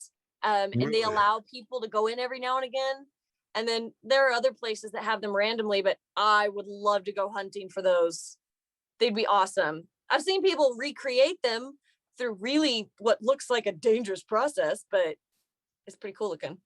I'm not the biggest fan of electricity, so like at least getting shocked. I hear ya. That's Dano. He's our electric. He's our Sparky. Terry Curry wants to know, Ellie, how many types of quartzite are there? How many types of quartz are there? Quartzite. Oh, quartzite. Well, quartzite is a metamorphic mineral of sandstone, actually. So there's only just one quartzite, but there can be multiple colors of quartzite. So what's an opal? Not an opal. Wrong one. quartz. No. No, that's not. There was a question like how many different types of quartz are there in there, but Yeah, that was Terry. How many types of quartzite? Damn, I had to name them. An agate? No. We talked about agates already. We talked about agates and emeralds and feldspar and gold, silver. We were just talking about quartzite. Yes. That help? Yeah. Come on, CRS kicking in, you old haven't found a man. meteorite yet. No, but I mean, Arizona is known for having meteorites more up north. So like going out towards the Painted Desert or Meteor Crater or that kind of area and looking around. So I can totally do that. What is a topaz? Topaz? Yeah, what's a topaz? Topaz is topaz. It's really closely related to quartz. It's actually, topaz is originally a gangue mineral, which just means it was worthless a long time ago because they only found it as a clear mineral and they mistaked it for quartz. And they found it in a lot of gold mines up in Colorado. And so it being a gangue mineral, actually it's the mineralization of the gold rock was conductive, not just the gold, but the rock. And they couldn't figure out why. Well, topaz itself actually can conduct electricity. It's not like a barrier so much so like quartz is. It's a very low conductivity, but still, nevertheless, it's also always cool to the touch, which is pretty cool. I don't remember its exact chemical formula. I don't always store that sort of knowledge because they're like this long and I can remember the ones that are like this. So it's awesome. It's a gemstone. You can find it almost everywhere, to be honest. Right. But the really cool stuff like is found like in New Mexico and Arkansas. There's some cool stuff that's found in Colorado once they figured out what it was. And then down in Texas and New Mexico and stuff like that. Like topaz is found in a lot of different places. The really nicely colored topaz, however, is found like in other countries. And so we don't like Spain has a lot of really cool colored topaz. So does Africa and Madagascar and those places like that. But unfortunately, the US just kind of has the clear and the yellow stuff. Earlier you mentioned about that you wanted to go up to Arkansas, go to Crater of Diamonds. Yeah. You need to get a hold or watch Diamond Miner Ivan. Yeah, Diamond Miner Ivan. Or is it Ivans? Ivan. He works the crater. He's got cool. He's got umpteen numbers of diamonds.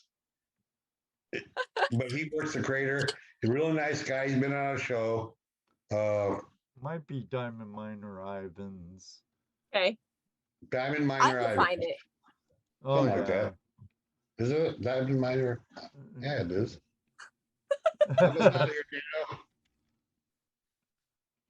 But that would be somebody that Ivans. Ivans. I just searched. So. Oh, okay. He'd be someone to watch his videos and maybe even hook up with him to have him take you out there. Yeah, that would be cool if he would do that kind of thing for me to let me film it, and because that's what I would be doing is filming me looking for them stupid little greasy rocks. Right, he's a YouTuber. He's got lots of videos out there. He's been going around collecting just all kinds of minerals all over lately. He's kind of got, yeah. Yeah, well, check him out. he hunts fossil. He lives in East Texas. Right. Cool. He goes to Arkansas and hunts diamonds and crystals. Looks for fossils and stuff in rivers in Texas. He finds ammonites like this. Yeah. Yeah, like a foot diameter. Huge. Complete. I found little ones. I hear you. The little, like my little agates, right? Yeah. But yeah, he his last few videos, he's been doing a lot of that. Cool. He showed a video on the ammonites all over the place. Wow. I mean, everywhere he walked. Cool. That's awesome. I'm not too sure where he was at finding them, but it's either Texas that or was in Texas. Yeah, I think he might have been in Texas. Well, maybe you'll give me a heads up and throw me a bone and I can go out and walk a wash and find ammonites. Okay. You never know. Thunder eggs. Yeah. I know how they're formed. I guess there's no question there then. Well, a lot of people do confuse thunder eggs with geodes, and they're two completely different things. No, they are. Okay, I'm confused then. No, it's okay. So you know how a thunder egg is formed, right? It's basically a giant agate that was silicified. It's got banding. The heavier minerals sink to the middle. That's why you get different colors. Right. And they're mainly spheroidal. And then you get geodes, which were pockets of gas that cooled in some form of a volcanic rock. And then over time, other minerals precipitate into them. And usually some of them in a hot form with remineralization, some of them in a cold form with meteoric water and that kind of thing. And they eventually build up crystals inside. So a geode has crystals, points terminated. Thunder eggs are a solid agate that you can cut. So they're two very different things, form very different ways. Wow. See, I thought they were both the same thing. I thought sometimes geodes had the openings in them and they didn't. And same with thunder eggs. Sometimes they're solid, sometimes they have crystals in them. And sometimes with thunder eggs, you get lucky and there's a little bit of space after everything cools where crystals can terminate. But I like geodes better. I think they're more cool than thunder eggs. Yeah, I guess there's a place on the border of Illinois and Arkansas, that was the next state, whatever. They have a geode mine there. Oh, cool. They're open to the public. Oh, that's neat. And so the further you go back east, the more different the geodes become. Like in the middle of the states, you get more of the calcite geodes. And then once you get further out, either West Coast or East Coast, then you'll get the actual like quartz crystal geodes. So you have two different versions that form, because one of them forms in more of a limestone area. And then the further away you get from that belt, they have more quartz in them. Cool. I'm a nerd. Nothing wrong with nerds. Nerds. Well, okay. Dimebag wanted to know if you had a geode and had to choose between using a diamond saw or a laser to split it, which method would you use? The saw. The saw?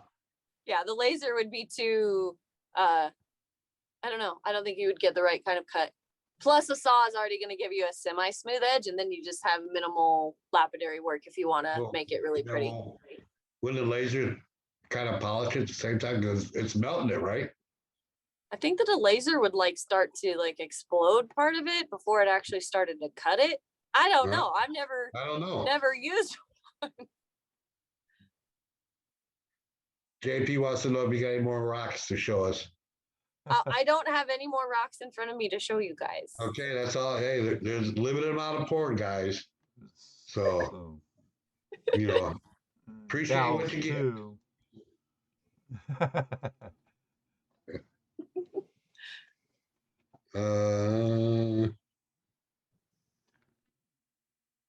See, Rose is in here to ask you all the questions that I'm not thinking of. I'm gonna be mad at her. I'm gonna tell her off. Yeah, she had to stay late at work tonight. It's bummed. She was really bummed she missed the show. Another one of our co-hosts, Elley. Okay. And we infected her with more fingers from the treasure hunting hand. She's a magnet fisher. And we infected her with the gold bug. And now it happens. Bottle digs, metal detects into rocks, and that's awesome. She got into rocks too, so now she's polishing and cutting. Awesome. Well, I'll have to come on again some other time, and then and you can introduce me. Oh, sure thing. Absolutely. BC Trails wants to know, what's your favorite gemstone?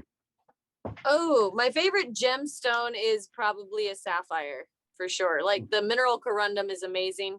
So it can do so many things, and it's literally every color of the rainbow. But I also really like opals too, so that I have a soft spot in my heart for them.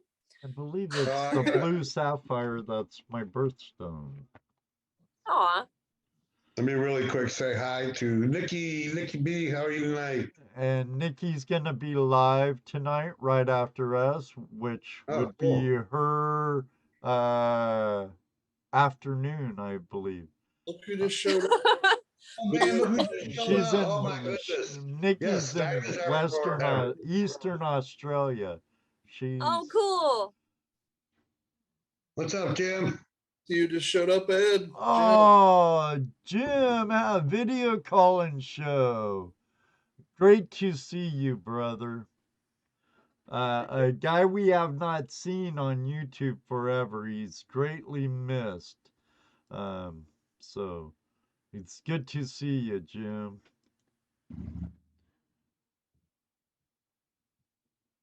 Uh-oh, awkward silence. Awkward silence. Right, my cat was dreaming. Your cat was dreaming. Echo. So I started to pet her so that because she was like freaking out on like the like, her little chair right here beside me. She's everywhere I go. You saw her jump up on my shoulders earlier, and then she like furified my face, and then she's been sleeping the whole time or right in front of me. So she's everywhere I'm at all the time. So she's over there like dreaming. Her little paws are going a mile a minute. So not rocks, but I love my cat. So I have a question for you. Yeah. Do you know who Dimebag is? I have no idea. Well, would you know who Dimebag Darrell is? The late Dimebag Darrell. No. Okay, he was a musician who got shot in Columbus, I believe, Ohio. But Dimebag Darren Lowe, please ask what instrument she plays. Do you play any instruments? I can play very minimal guitar, and then I can play the piano by ear. Oh, Nice, nice. Kind of hard playing your ear. Yeah, it gets really rough, but the calluses that you can build up are amazing. Like nothing hurts at that point. Oh, God. Which is really good for you in the wintertime when something That's comes right, outside, man. flicks your ear. Although my friends don't like it, I'm constantly, what? Huh? You're tone deaf now. Well, and that's the reason I asked you if you knew who that was, because I was assuming maybe it was somebody that you know personally or something, but I guess not. No, no. I think that the instrument that is the most in tune for me would be my voice. I sing a lot, if that counts. Maybe that's what he's talking about. I don't know. Here, one thing I can say is he's obviously not a troll. Otherwise, Jared would have had booted him out a long time ago. And I think some of his questions are a little off the wall, but funny. And you seem to be all right with them, so I'm fine. There's not too much that can offend me unless you're like a straight up jerk. So another awkward silence. Oh, is she talking no. I just seen of what? Okay. You're in metal detecting, right? Mm-hmm. What do you use? What do you use now? I got a used Mine Lab. Oh crap! What's it called? Something 2. Oh, it's the waterproof one. Oh my gosh, I can't remember. Gold Bug 2? No. No. Excalibur 2. That's what I have. Thank you. And so dual purposes. I scuba dive, and so I can use it while like treasure hunting underwater, and then I can use it on land too. I wanted the Equinox 800, but the price keeps going up on that, and my GoFundMe was not raising it as fast as I wanted to, and so I took what I had, and so I bought the other used one, and it worked great. If you guys did see my YouTube video, oh my gosh, it was so cool to find those buttons. I was so excited about that. Like, it was absolutely awesome. Nikki wants to know what's your coolest find with the metal detector. It would have to be the Calvary buttons that I've found. I've found 2 Calvary buttons, and they're from the 1845 range. So, or 1845 is when they stopped making them. So I thought that was pretty cool. And then in the same area, they were making slugs, their own like bullets that I swear they were this big. They were freaking huge. So you would have known when that left the barrel. You would have not been able to use your arm, I'm sure, a lot, but I thought it was awesome. I've yet to find gold with it, but it'll get there. They got to be bigger. So you're very well-rounded model, nerd geologist, videographer, photographer, adventurer, prospector, diver, metal detectorist, rock climber. Man, your boyfriend's a lucky man. And I can weld now too. Oh, and don't forget, and newly gonna start a new YouTube channel to identify rocks. Or a new show on our YouTube channel. Yes, yeah. I guess it would be a live show on my YouTube. You can't do it on Tuesday night. No. No. No. What night does she do it on, Ed? Wednesday. As long as it's not Tuesday night. Right. Then it would have to be Wednesday. Wednesday works. Okay. As long as you approve. You approve. Yeah. Hey. Wednesday's good. But, okay. But is this too early for you? What, tomorrow? No.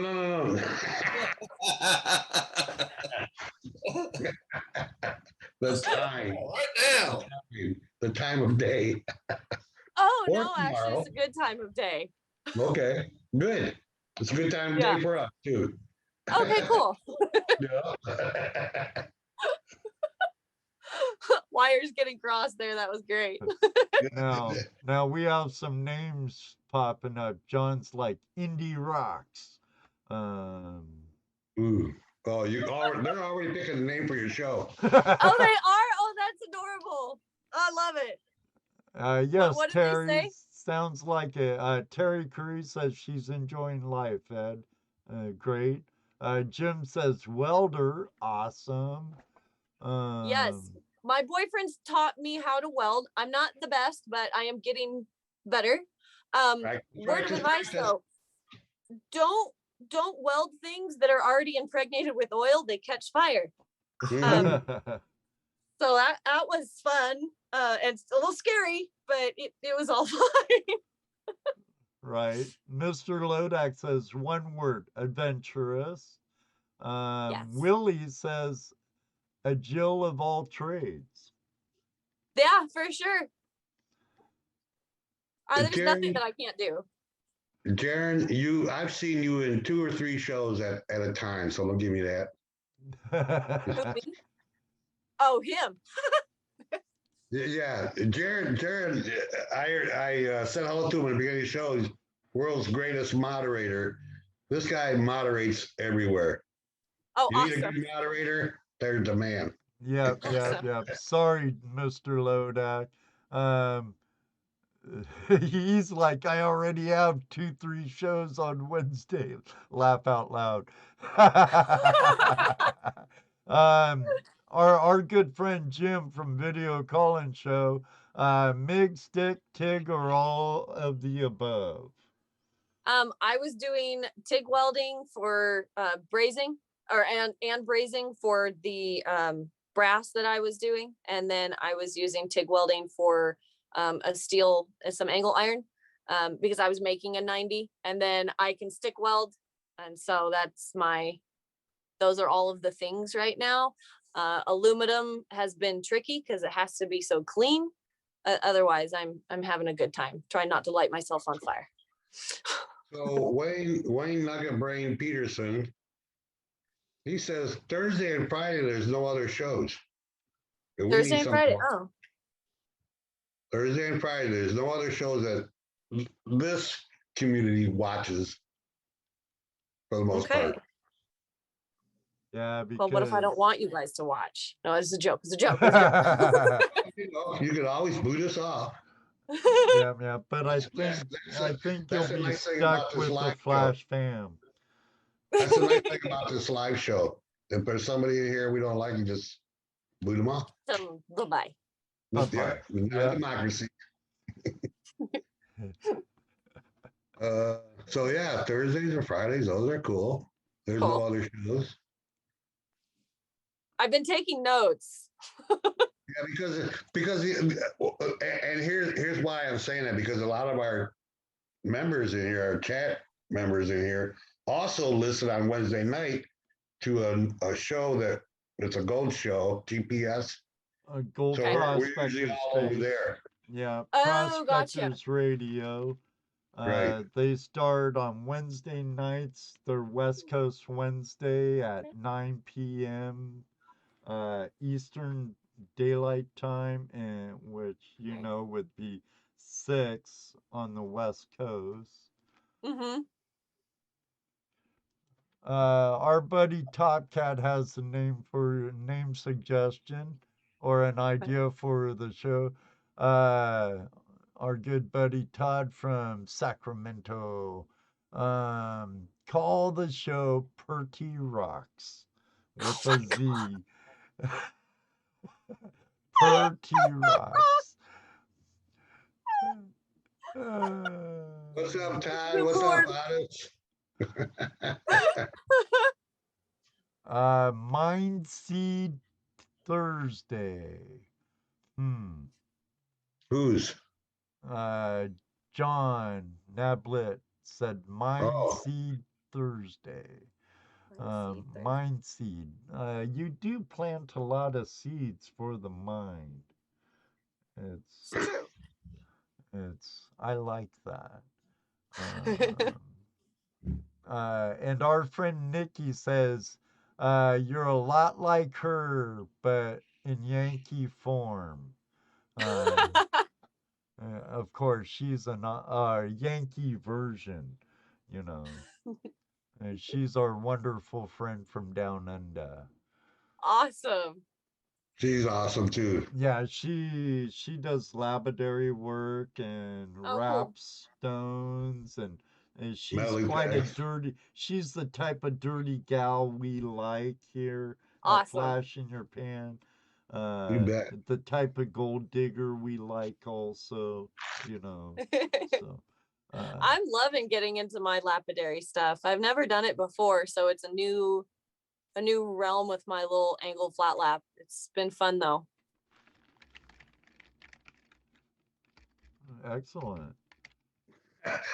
I did too. I thought that's what he said too. What? I read Todd's comment. I just thought you said perky. No. Is that not what he said? Perky? No. Like He said pretty, but purty. perky. Purdy. Not perky. Okay, that makes a big difference, guys. Yeah.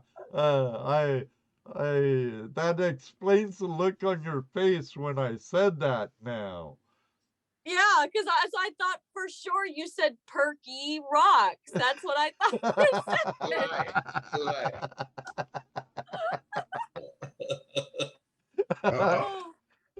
You like we told you, you never know where we'll go. It's true. Wait, I haven't even gotten there yet. Uh-oh. Uh-oh. Jeez Louise. Just see how much a little D does.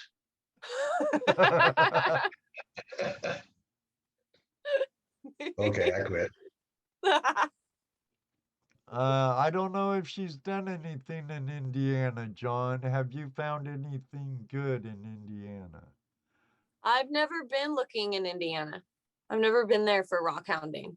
There's a lot of places all throughout the United States I would love to go rock hounding.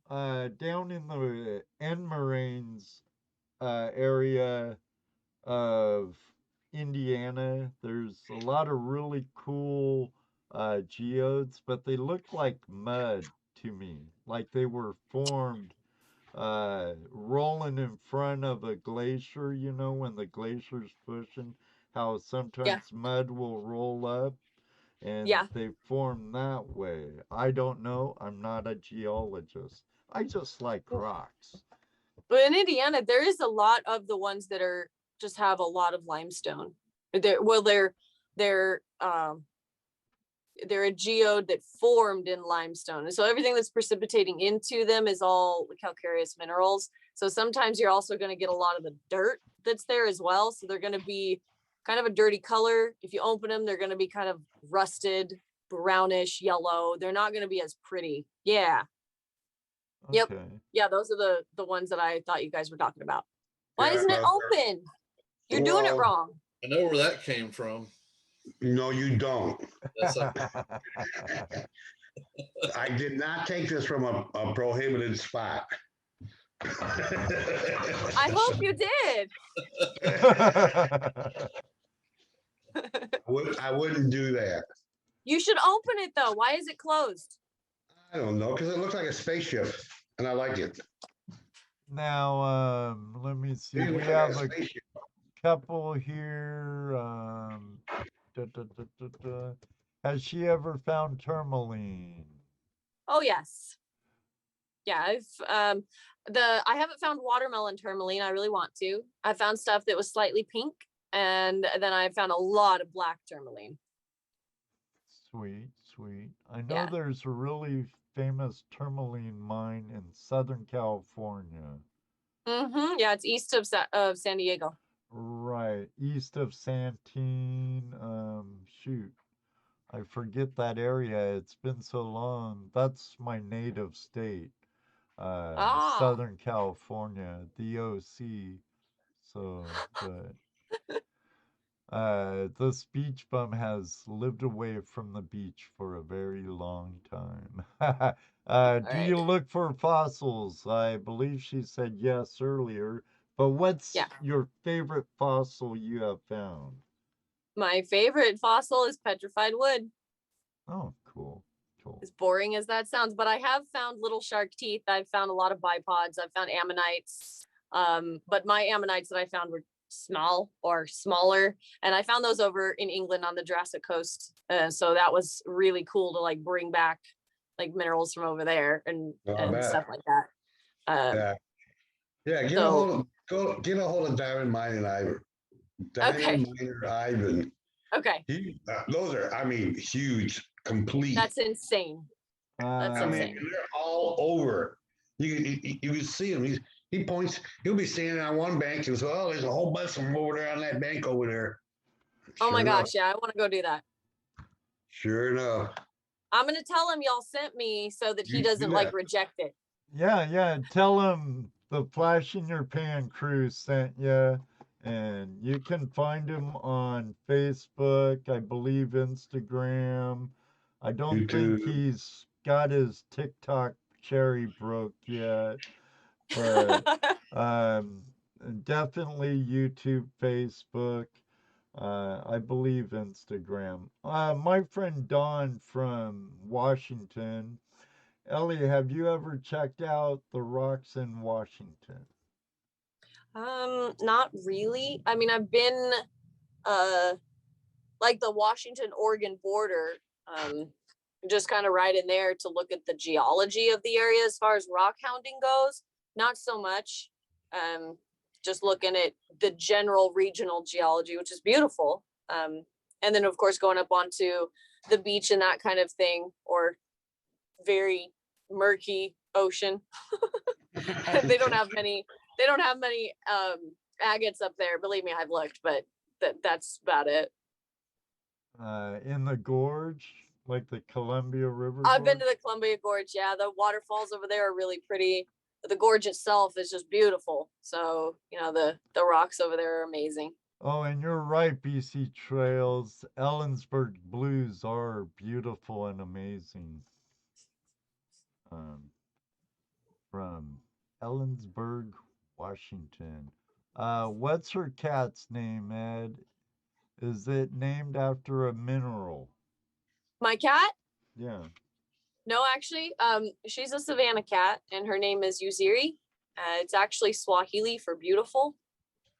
Ooh. So since she was part African cat, I figured that was a very fitting name. It's appropriate. Yep. And Wayne Nugget Brain wants to know if you've ever been to back down here, Southwest Wyoming to get purple. Where to go? I lost it. That's okay. I have not been rock hounding in Wyoming, so I have not found. Get the blue petrified woods. Right. Thank you. So there's another bucket list location for you Yeah. since you love petrified wood. I do. I found so much of it. So do you have a bucket list of minerals that you'd like to find still? Yeah. With a big smile. I don't actually have them written down anywhere. I just kind of store them all up top. I guess I need to probably write them down, but I'm writing down the Wyoming blue petrified wood thing so that I can look that up. No, yeah. Wait a minute. We're supposed to be learning from you. No, hey, I can write down notes. I am allowed to take notes. I can tell you how it was formed. It goes both ways. Speaking of petrified wood, have you ever been to the petrified forest outside of Napa, California? Napa, no. Yeah, it's right by Calistoga and Napa, and there's a nice petrified forest tucked away there in the hills. I was supposed to go there, actually for one of my class trips, because we were going to go look at regional metamorphism over on that other side of the country, and because it's very young right there. We were supposed to go look at petrified wood as well, but that area gets kind of sporadic rain, so the road was washed out by a little landslide. So they canceled our trip because it was right during the weekend we were going to go, and they didn't want to wait for the landslide to be cleared. So it sucks. But yeah, otherwise, no. Lame answer, but it's the truth. Stuff happens. Now, what is Paperwood in Wyoming? Huh? Pepperwood. Pepperwood. I have no idea. Me neither. Maybe that's a local thing. I Maybe guess so. I'm sure New Mexico has petrified wood, amethyst angel. You know, there's a petrified forest just north of Route 66 and I-40 on northeast Arizona. So I don't see why there wouldn't be any petrified wood in your neck of the woods. Most places in the States have areas of petrified wood. I was at just north of Houston, about an hour north of Houston. There's my brother-in-law and sister-in-law took us to a rock shop out in the middle of nowhere. And the property had fallen trees all over it, and most of them were all petrified. Oh, Huge, huge round trees laying there. His driveway, there was a big log next to it, and it was totally petrified. that's It was amazing. Yeah, I mean, and the guy was telling, oh yeah, you go out there. There's logs out there all over the place. No big deal to them. You know, that's crazy. It's like our buddy Brian in the chat room, you know, and Two Toes. You know, they find small gold and they go, oh, they throw it back. They're looking for big stuff. You know, right? I don't throw back any gold. My face exactly. Right, and I'm trying to find Little stuff. Yeah, right. You know, micro dots. You know. Yeah. These guys are the same way. He's got. I mean, anywhere you walk on the property, you can find big pieces of petrified wood just laying there. Yeah. Oh, he sell it to you. I'll bet. Yeah. He sell it to you, but you'd have to haul them out and pay for them. Yeah. And they weren't cheap. Oh, you said, No. oh, you couldn't afford that. Well, I couldn't afford half the rocks he had in there. Yeah. No, they get expensive fast. Oh yeah. It's like anything you do. Oh, no doubt BC Trails. I'm sure she would like doing some nugget hunting with our friend Gary Two Toes. Oh heck yeah. Where does he go nugget hunting? California. Northern California, Motherlode. Oh, cool.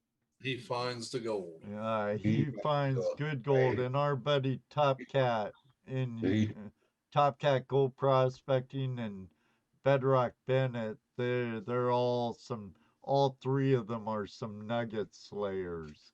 They've been killing it. We were out there last year.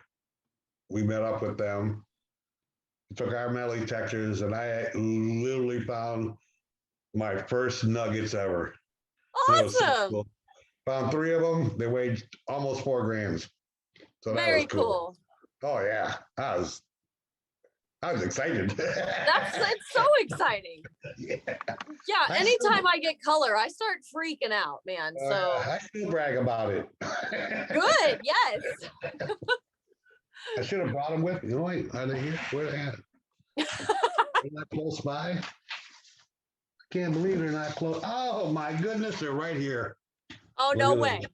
Way. Let me get the dirty bird out of the way. Then I'll show you the dirty bird. Oh, no, okay. Let me pin you, Jesse. Wait. Because she'll be able to see, but let's show the audience, too. Well, they've all seen the dirty bird. Yeah, but, we have newcomers and whatnot in here. You never know. That's true. Did you pin me up already? Yeah. Well, I can't tell because this thing's lagging so much. Well, there is a delay always. I know. So these are, I'll show them to Holly and then they'll eventually see them. Oh, here we go. So these are first 3 nuggets I ever found. Oh, Melly beautiful. That's it. Awesome, dude. Yeah. Love it. And I'd never been metal detecting for gold before. Oh yeah, Dimebag says he's new. Dirty Bird him, or he says Dirty Bird me. So I'm gonna Dirty Bird you. Wow. You see it? See it, Elley? Yep, I see it. That's fantastic. Have you taken pictures of that? That's phenomenal. Oh yeah. Oh, you should have seen. You should see the one I sold not too long ago. Oh jeez. Horny The Horny Nugget, and it's named that for a reason. Oh, I already got you. You have to hold it in a certain position. Oh my goodness. I have to say it fetched really good price, way above spot. Way above spot. Oh, I hope so. Just for, aesthetic value alone. Oh, Oh, yeah, yeah. definitely. I mean, it was fun owning it for what, about 5-6 years. Oh, cool. Yeah. And a Dirty Bird eventually will be given away to somebody. Wow. Are you guys Eventually. do you guys give away on these or on your shows? No, this is a special one. This is for someone who's having bad luck finding gold. Gotcha. You give Well, it cool. to them. That's a requirement from the person he got it from. Yeah, because I was having. Oh, Yeah. So I Gotcha. can't, because I've had plenty of offers on it. Trust me. I'll bet. Yeah. That's awesome though. Now, But yeah, those are the first 3 Smith's nuggets I ever Golden. found. Smith's Golden is in here. So wonder if Two Toes is lurking. He Remember. said he just got home, though. Huh? Said he just got home though. Well, That's yeah. tonight. Jeff did baseball on tonight. He coaches baseball. But Gary listens while we're watching, while he's eating. He likes to lurk. So you never know about Two Toes. That's funny. Hey, Indiana Tone. Very, very knowledgeable guy. Very good videos that he puts out. Cool. You want to learn about dredging, you want to learn about metal detecting, you want to learn about sniping, you want to learn about all that stuff. Nugget Watch his shooting. videos.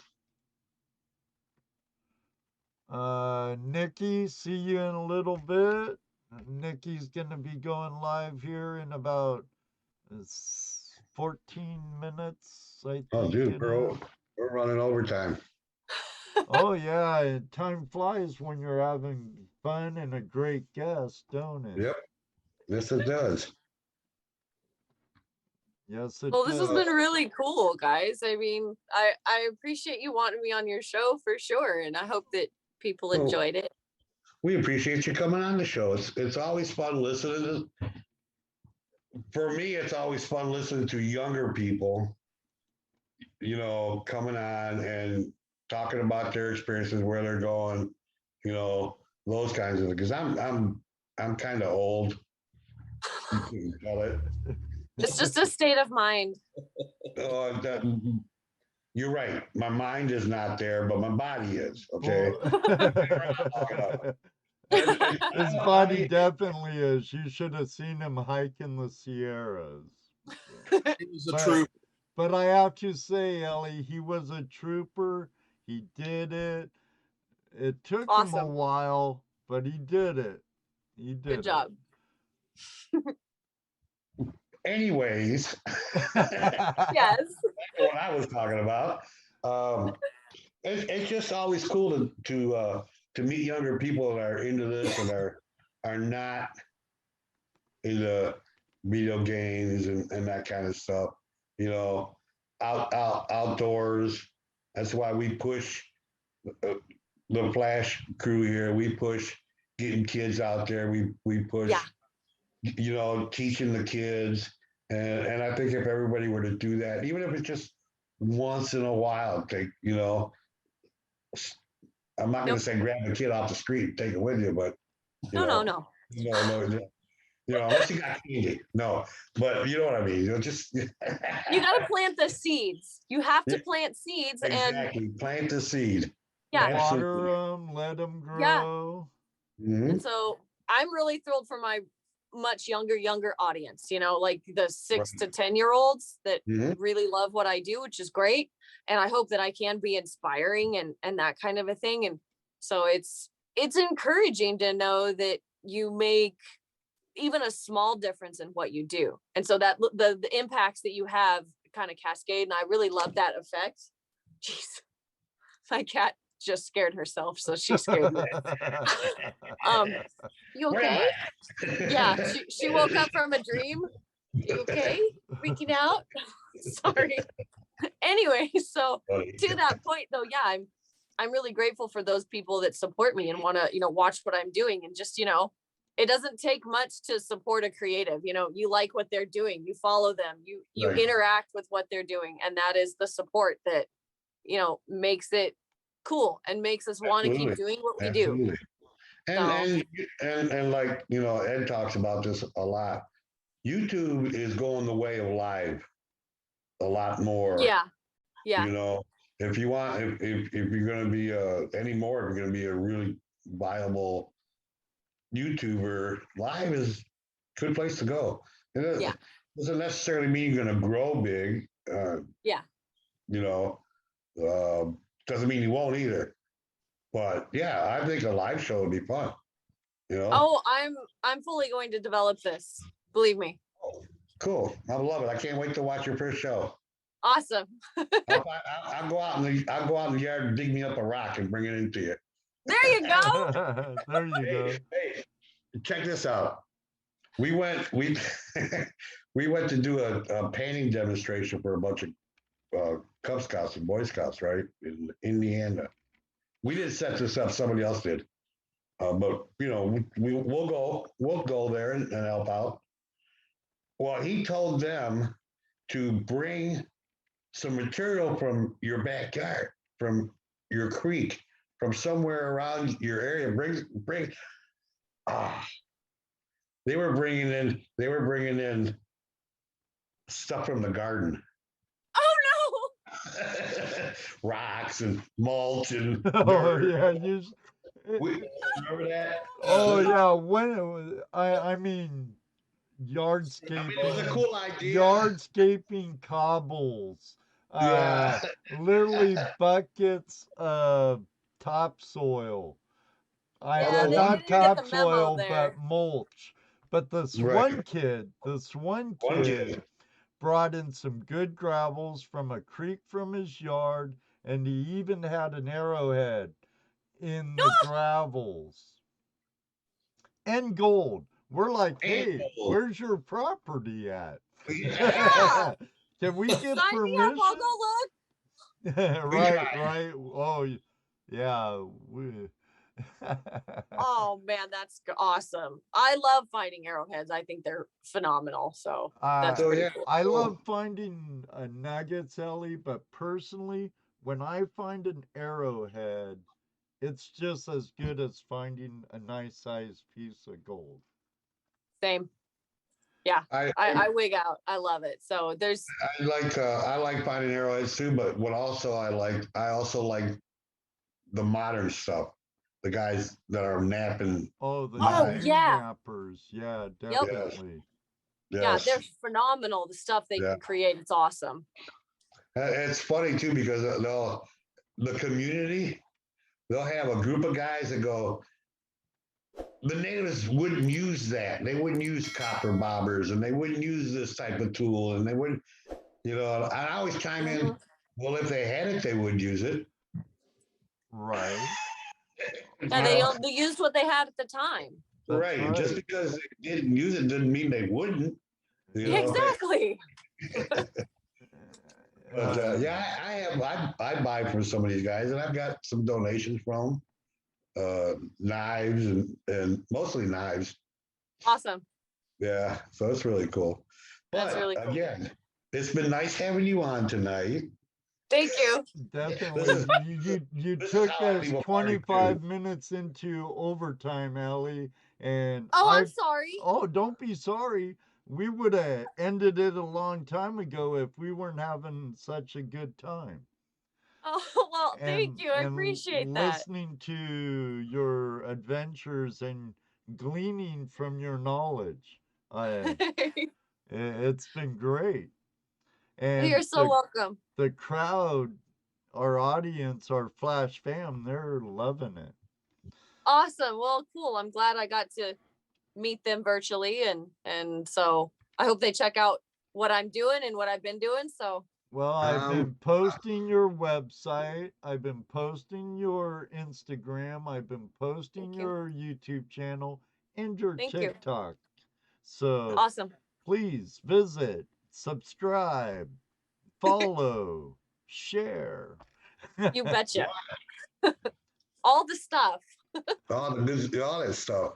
And Ellie, on behalf of the Flash fam, welcome to the Flash fam.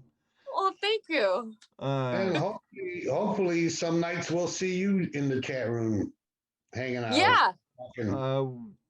June 22nd will be our 4th year without missing a Tuesday night.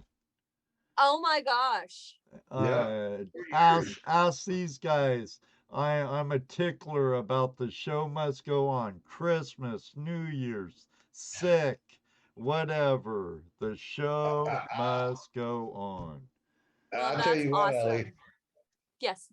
When you weren't showing up, typically Ed goes crazy, rants and raves. I was better. I was better. He was. I am really so good sorry. tonight. He said this, it should be this time, Arizona time. I was like, yeah, okay, that sounds about right. Like 5:30-ish. Nope. He was an hour off. Not my fault. Right. I'm glad I just checked it early. Right. My bad. It's that doggone Arizona don't have daylight saving time. The time don't exactly. change. It's great. I never have to set my watch to a different time. It's fantastic. All Good right. night, Carol. Nice of you to show up tonight. Jim, we'll see you at Flash Bash. I'm stoked you're gonna be there. Yeah, Jim's him and his wife. They'll be there Friday. Awesome. So wait. we'll see you there. I'll text you the physical address, Jim, so you can punch it in your GPS and head over. And I want to thank all of you for joining us tonight. Thank you very much again, Ellie, for joining us. Guys. It's been a great show. I hope you had as much fun as we have. Oh, I did. I so appreciate it. I had a blast. Excellent, excellent. We did it right then. I want to thank our super chatters and super stickers, King and Queen Stacking, Prospector Josh, Mr. Lodak, Top Cat, and the other one, it's not showing it on my studios, so sorry, I forget, and I don't want to open another window to see what it is because I have way too many open now. So, but next week we're having Copperhead metal detectors with us, Joe and his buddies. So that should be a good show for you detectorists out there. Ellie, you're welcome back in our live chat room. And thank you. I do, as you know, I book quite ahead of time. Yes, you do. I think we booked this 3 months back or so. So yes. I usually try and stay 3 to 4 months ahead. That way I'm not running frantic. Oh, who am I gonna get for a guest? Yep. And me and Dale sit back and just laugh at him going nuts and go, "She'll go out regardless. Just don't worry about it." Right. We go to plan B. Always got to have a contingency. That's right. Before you go ahead, for those who are going to Flash Bash and don't know what the address is, go onto the Facebook webpage, scroll down to when we first started, and the address is in one of those descriptions. There is a post there that gives the physical address. If you're not on Facebook, email me at flashinyourpan@gmail.com, and I'll make sure you get the physical address so you could show up with the rest of us, and looking forward to it. You bet. Third year, can't wait till the next one to come either. Everybody, it's been great having you here. Again, Elley, thank you very much. Make sure to head over to Nikki's live stream.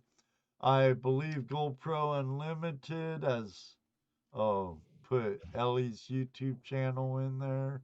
But Mr. Lodak, can you please find Nikki's? Okay, thank you very much. Mr. Lodak has put Nikki's live stream in. Yep. On that note, thank you all very much for joining us. Until next time, may you always have a flash in your pan. And you know what he's going to say next. That's right, because it happens, Jesse, and maybe one day Elley will find out. Maybe one day, too, you'll meet us on the river. Until then, we're out of here. Have a great week. See ya at Flash Bash. And God bless. Good night, everybody. Good night, everybody. Good night.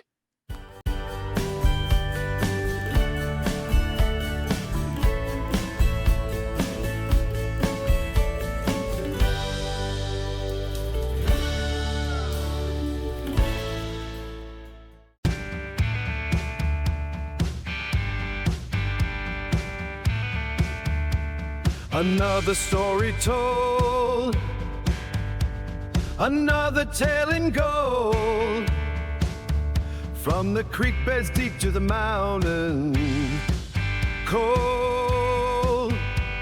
We rolled the tape, turned back the hands, relived the dreams through worn out hands. Faces familiar, voices strong, flashing back to where we all belong. So until we strike the stream again, with pick and pan and grin and friends, we'll keep the fire burning bright, Tuesday nights and golden light.